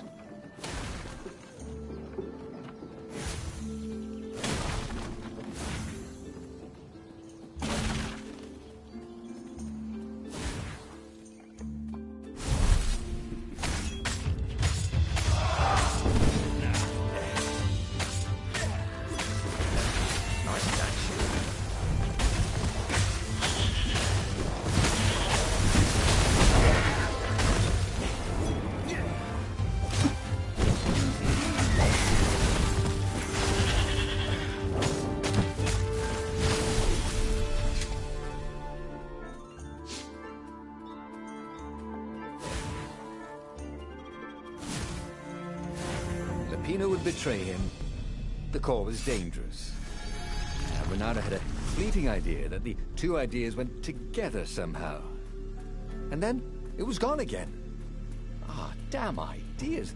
They never stuck around when you needed them.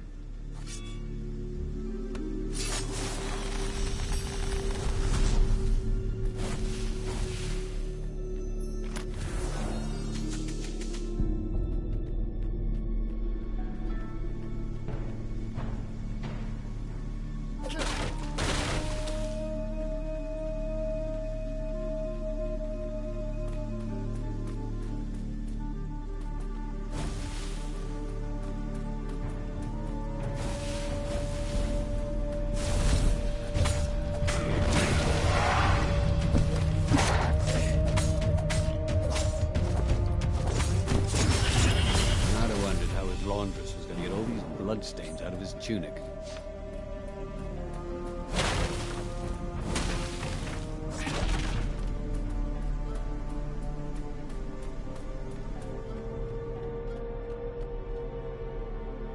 Bloody and exhausted, Renato finally reached Lupino. The rabbit was practicing shuffling his favorite deck.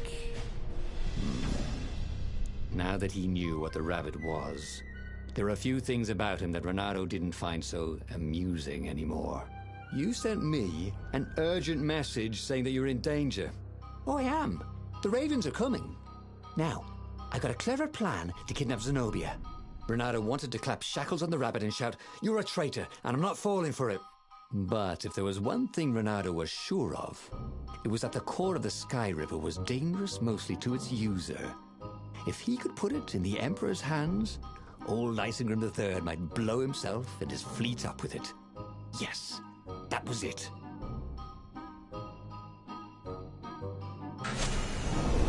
Me? A traitor? I'm hurt, said Lupino. Why ever would you say that? We found your code book, said Renato. They hadn't, but he hoped Lupino would blow his cover. You got me, said Lupino. And you know what? I don't regret a thing. It's always about you, isn't it? You're the pretty hero. You get the girl, you get the medal, and what do I get? Rabbit food. I thought you liked rabbit food. Go to hell. said Lapino, and he made a gesture, and 20 ravens came out of nowhere and stabbed Renato to death. He had tried something bold and paid the price for it.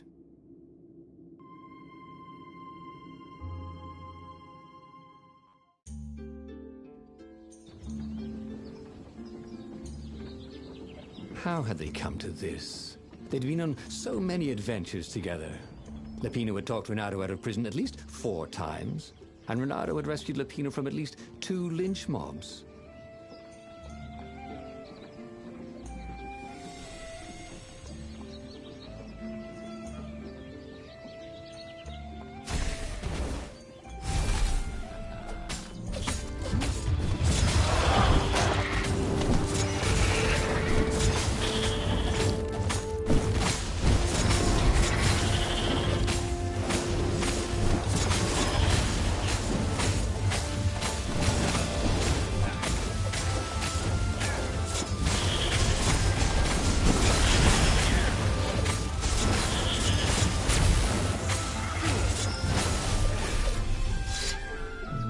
Felt that the rabbit resented him. Lapino was hilarious because he was so down on himself and everyone else. But behind the laughs, he wasn't a happy camper. Was this payback? Or did the Empire have his little white tail in a vice?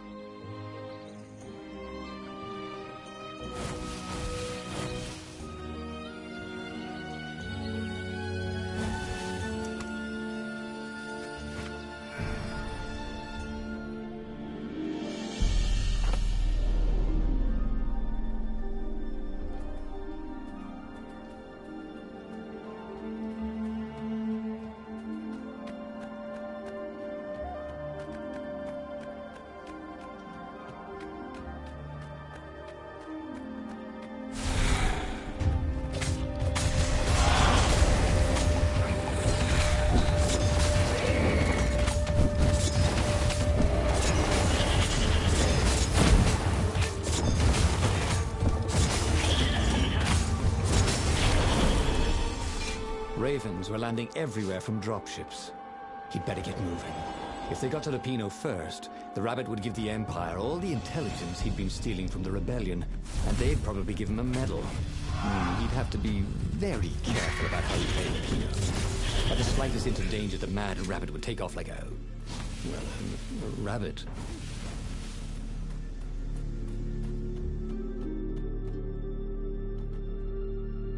Bloody and exhausted, Renato finally reached Lapino. The rabbit was practicing shuffling his favorite deck. Now that he knew what the rabbit was, there were a few things about him that Renato didn't find so amusing anymore. You sent me an urgent message saying that you're in danger. Oh, I am. The ravens are coming. Now, I've got a clever plan to kidnap Zenobia. Renato wanted to clap shackles on the rabbit and shout, "You're a traitor, and I'm not falling for it." But if there was one thing Renato was sure of, it was that the core of the Sky River was dangerous mostly to its user. If he could put it in the Emperor's hands, old Isengrim III might blow himself and his fleet up with it. Yes, that was it.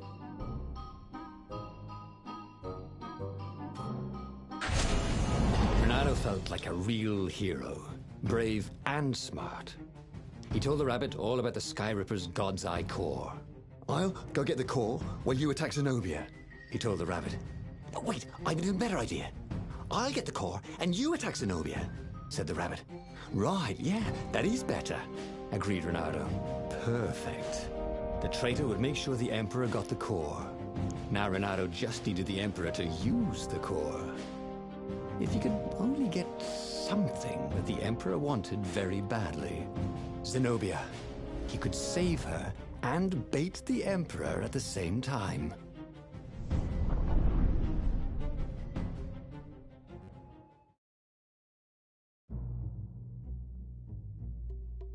Right. Now, all Renato had to do was fight his way through Zenobia's invading troops, sneak onto her ship and into her bedroom, and kidnap her without any of her dozens of guards alerting her. Then, he would rely on her love for him to convince her how evil her father was, so she'd run away with him instead of going back to her father, who was going to blow himself up. It did sound a little risky. But Renato had a feeling it would work out somehow. It always did.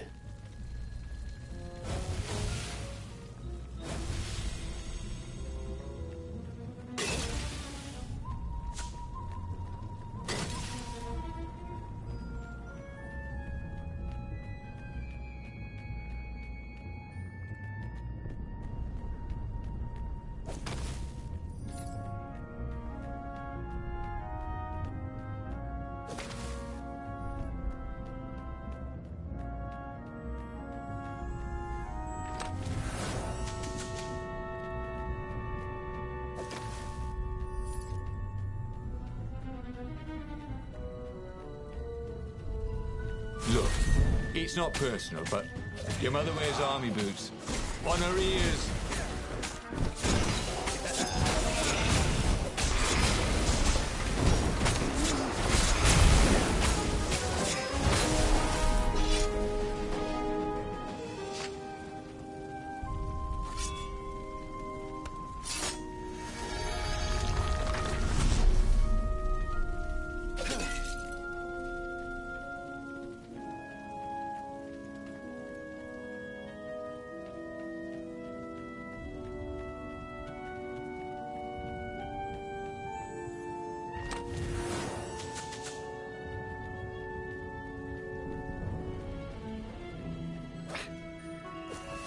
How could you convince a firewall you're its friend?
You blinked.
Renato was halfway to Zenobia's encampment when Lapino showed up.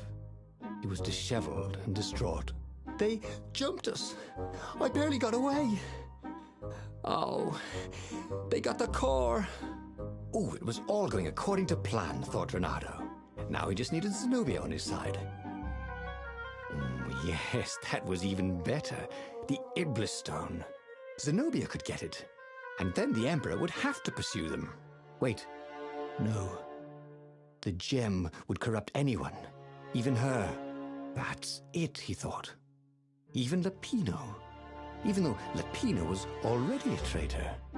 It would turn him against his secret master, the Emperor. He would try to make himself Emperor. And the Emperor would have to defend himself with the core. Boom. He was a super genius.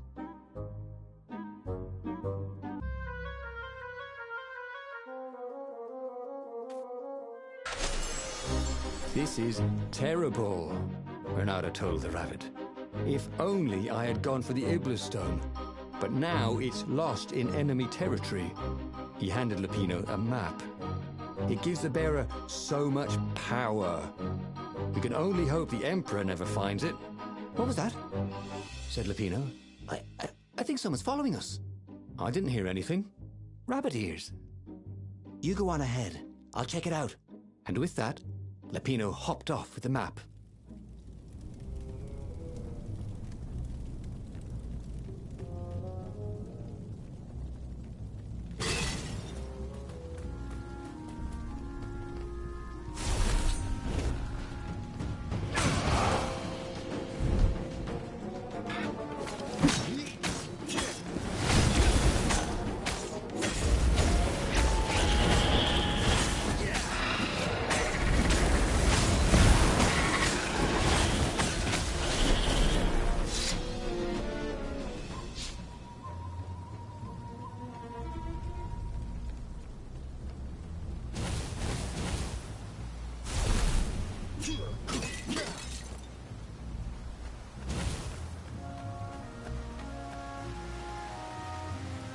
Renato slinked through Zenobia's ship, making no sound at all.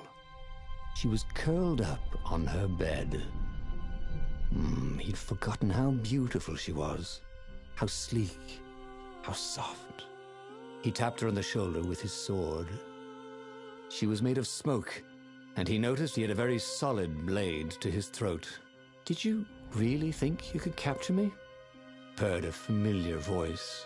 I just wanted to chat, said Renato. Did you ever wonder why the Emperor adopted you? He needs a sacrifice, someone who truly loves him, to make a bargain with the lost gods. That's a vicious lie. He wants to bring them back.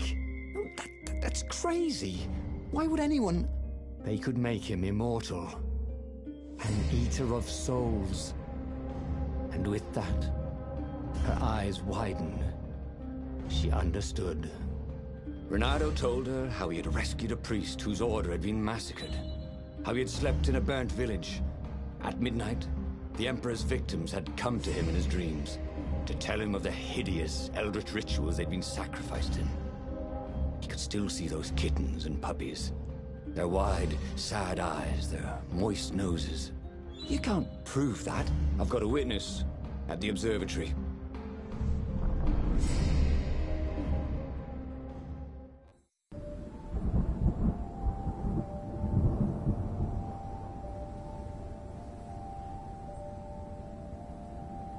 He couldn't tell her, not yet, why he was really here. He didn't want her to be anywhere near the fleet when her father blew himself and Lupino up. So he told her about how the Emperor's obscene rituals had raised ancient artifacts out of the land. How he'd followed the appalling trail of the hideous horrors His Majesty had perpetrated for the sake of his own immortality.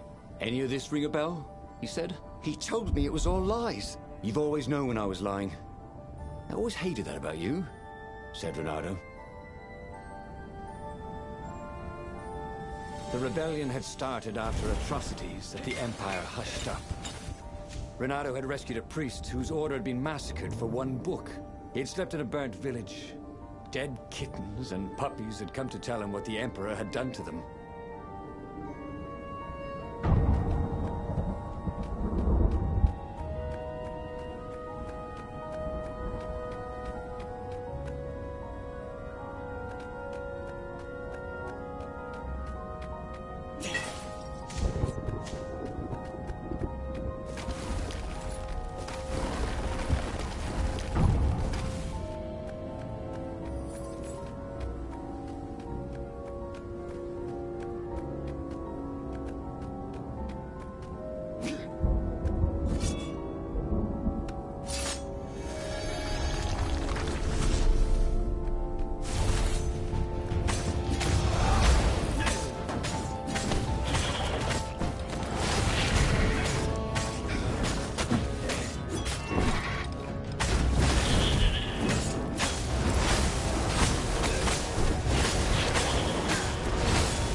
Don't you think I'd know if my father started practicing black magic?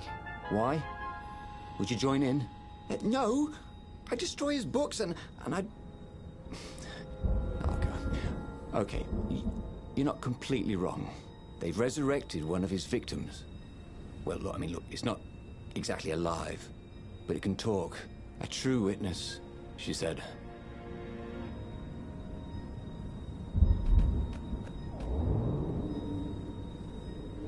Don't look down, he told himself.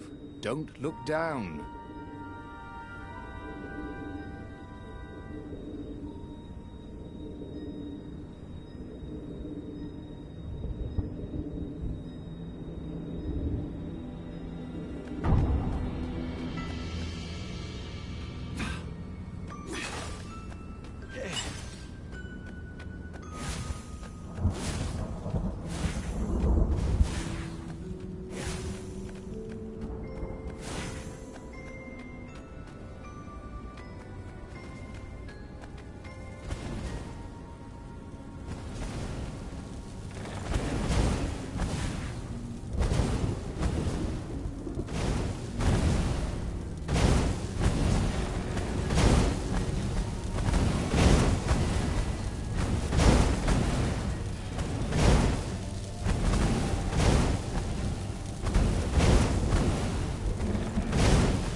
The observatory was a burning hulk.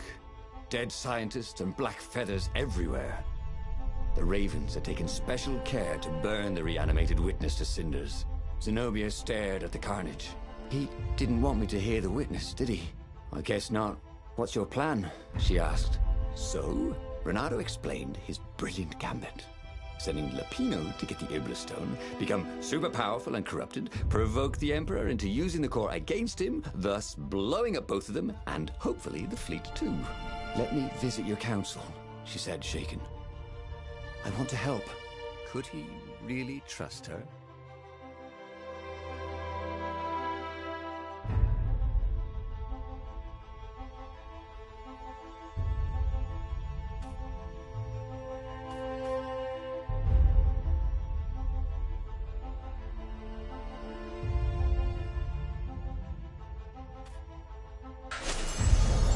Done it. He'd made Zenobia see how evil her father really was. He wished she didn't feel this urge to join in the rebellion. After all, he'd taken care of the Emperor, right? Yeah, but she'd always been conscientious like that. She told him she had to go somewhere first. So Renato gave her the location of the secret base, and they agreed to meet in the ruins. He had a very good feeling about this.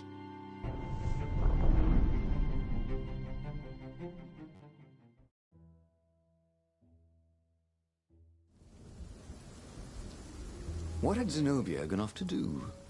What was more important than meeting the Rebel Council? Had he made a mistake, sending her to the ruins? No. He knew they could trust each other. He could trust her because she never broke her word. And she could trust him because she could see right through him. Well, she'd probably be there well before him. She at least didn't have to fight her way through rainstorms of ravens.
He missed her. Not Zenobia. Hypatia, the kid's mother. Renato had never thought he'd date a librarian. He'd always figured himself for the barmaid type. But then, he'd never figured the library of Ubar would have comic books, or that Hypatia would know anything about them. He missed her.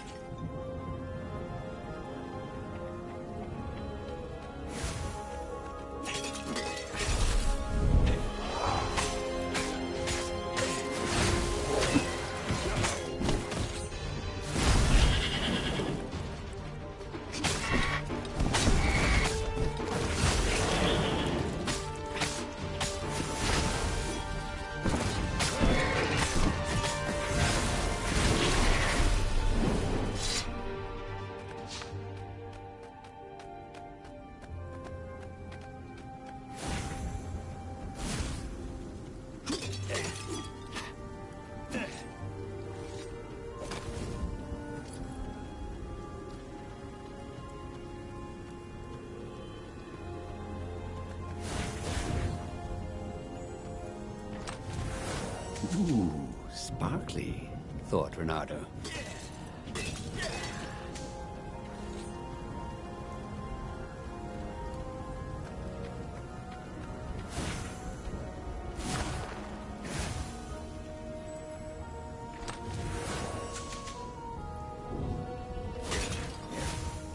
As he came around the bend, there was Lupino, unconscious on the side of the path.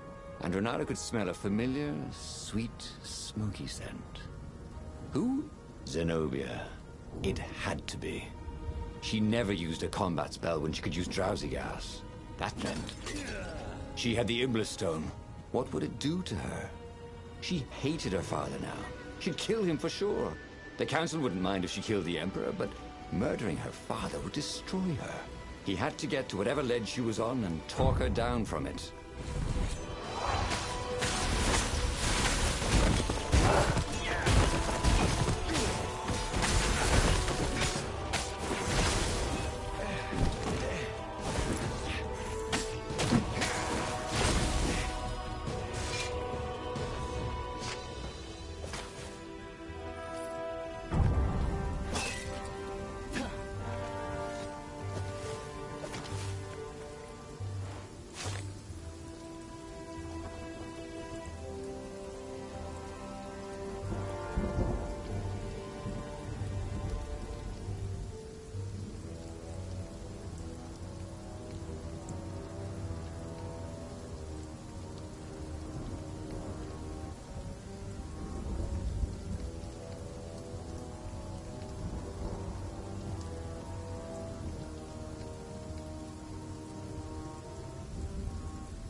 how we do it, said Renato to himself.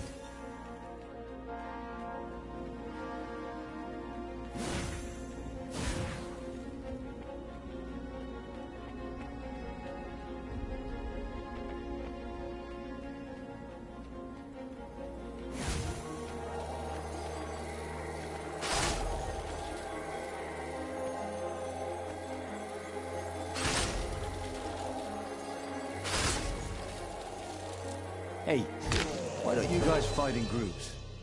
Oh, I know. Because there's no I in team.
Long stairs. So he was close to the rebel base. He was on fire. So far, so good.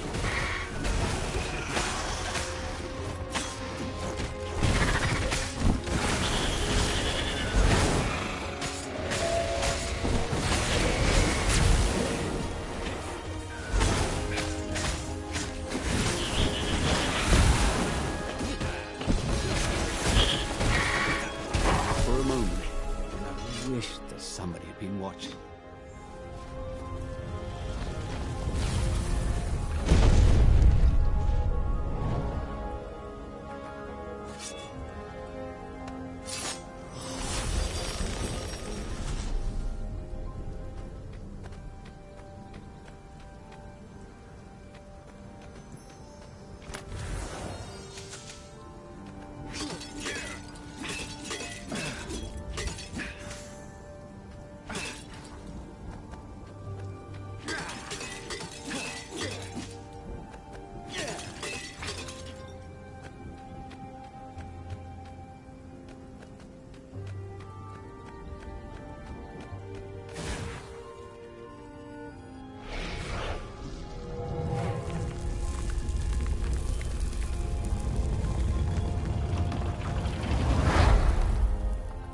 Everyone in the council chamber was dead.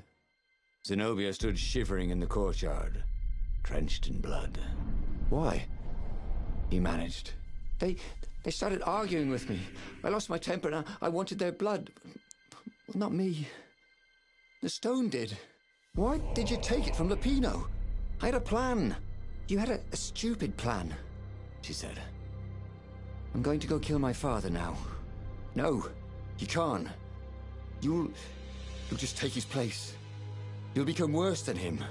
Get out of my way, or I'll kill you too.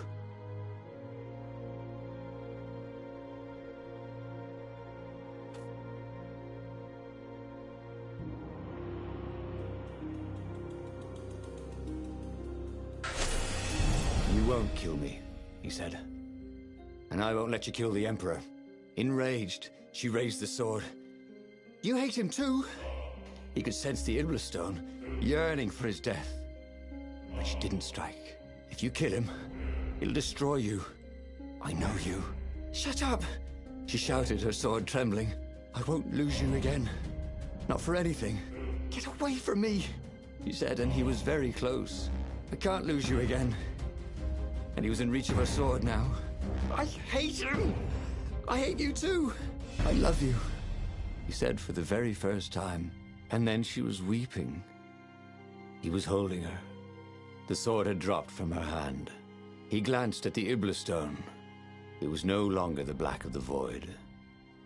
It looked like coal. No. It glowed, like a cinder. It was crackling, burning, crumbling into ashes. "You've always loved me, haven't you?" she said. She was weak. The stone had taken so much from her. "Always," he said. She staggered as he helped her up. "Let me take you away." "Where?" "The island of Avalon. The sisters will heal you." "He'll follow us." "Then we need the Farfarer, the fastest ship in the Empire."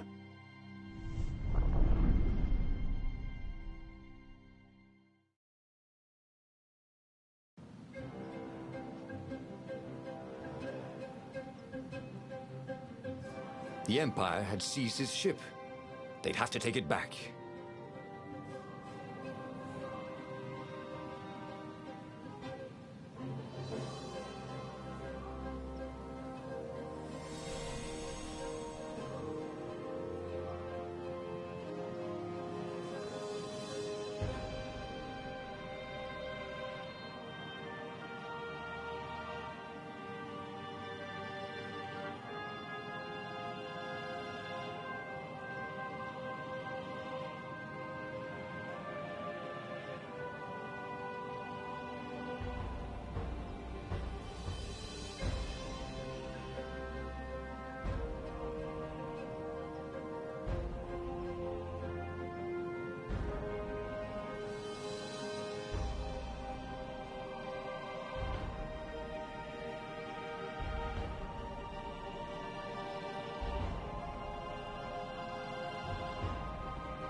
Heavily guarded. It must go someplace they really didn't want it to go.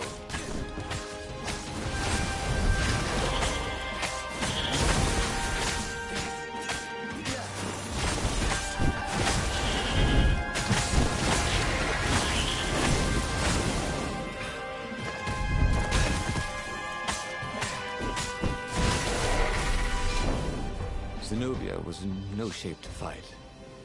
But he never fought so well. He wasn't fighting for money or loot or a cause. He was fighting for her. For them.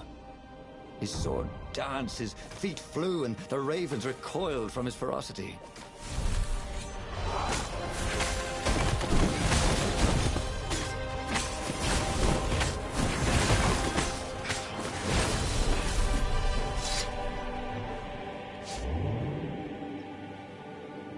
Renato had always wanted a flying carpet. This was more like a flying tabletop, but it would do.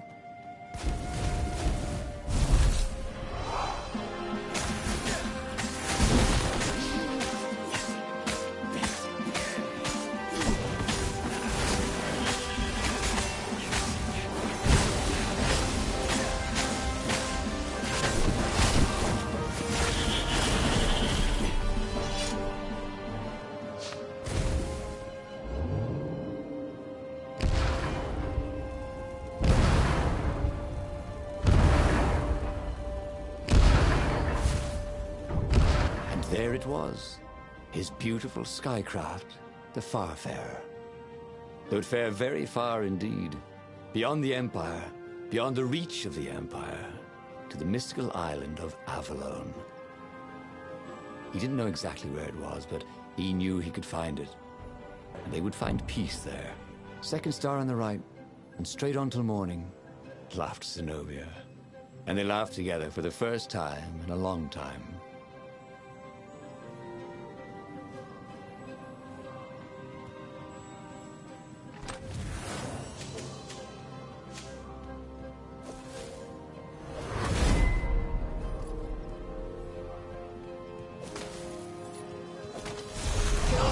Kill the rebel! Caught one, Raven. Eat the rebel! Caught another.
Oh, this really didn't have much in the way of safety features, did it?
But they did not go unnoticed.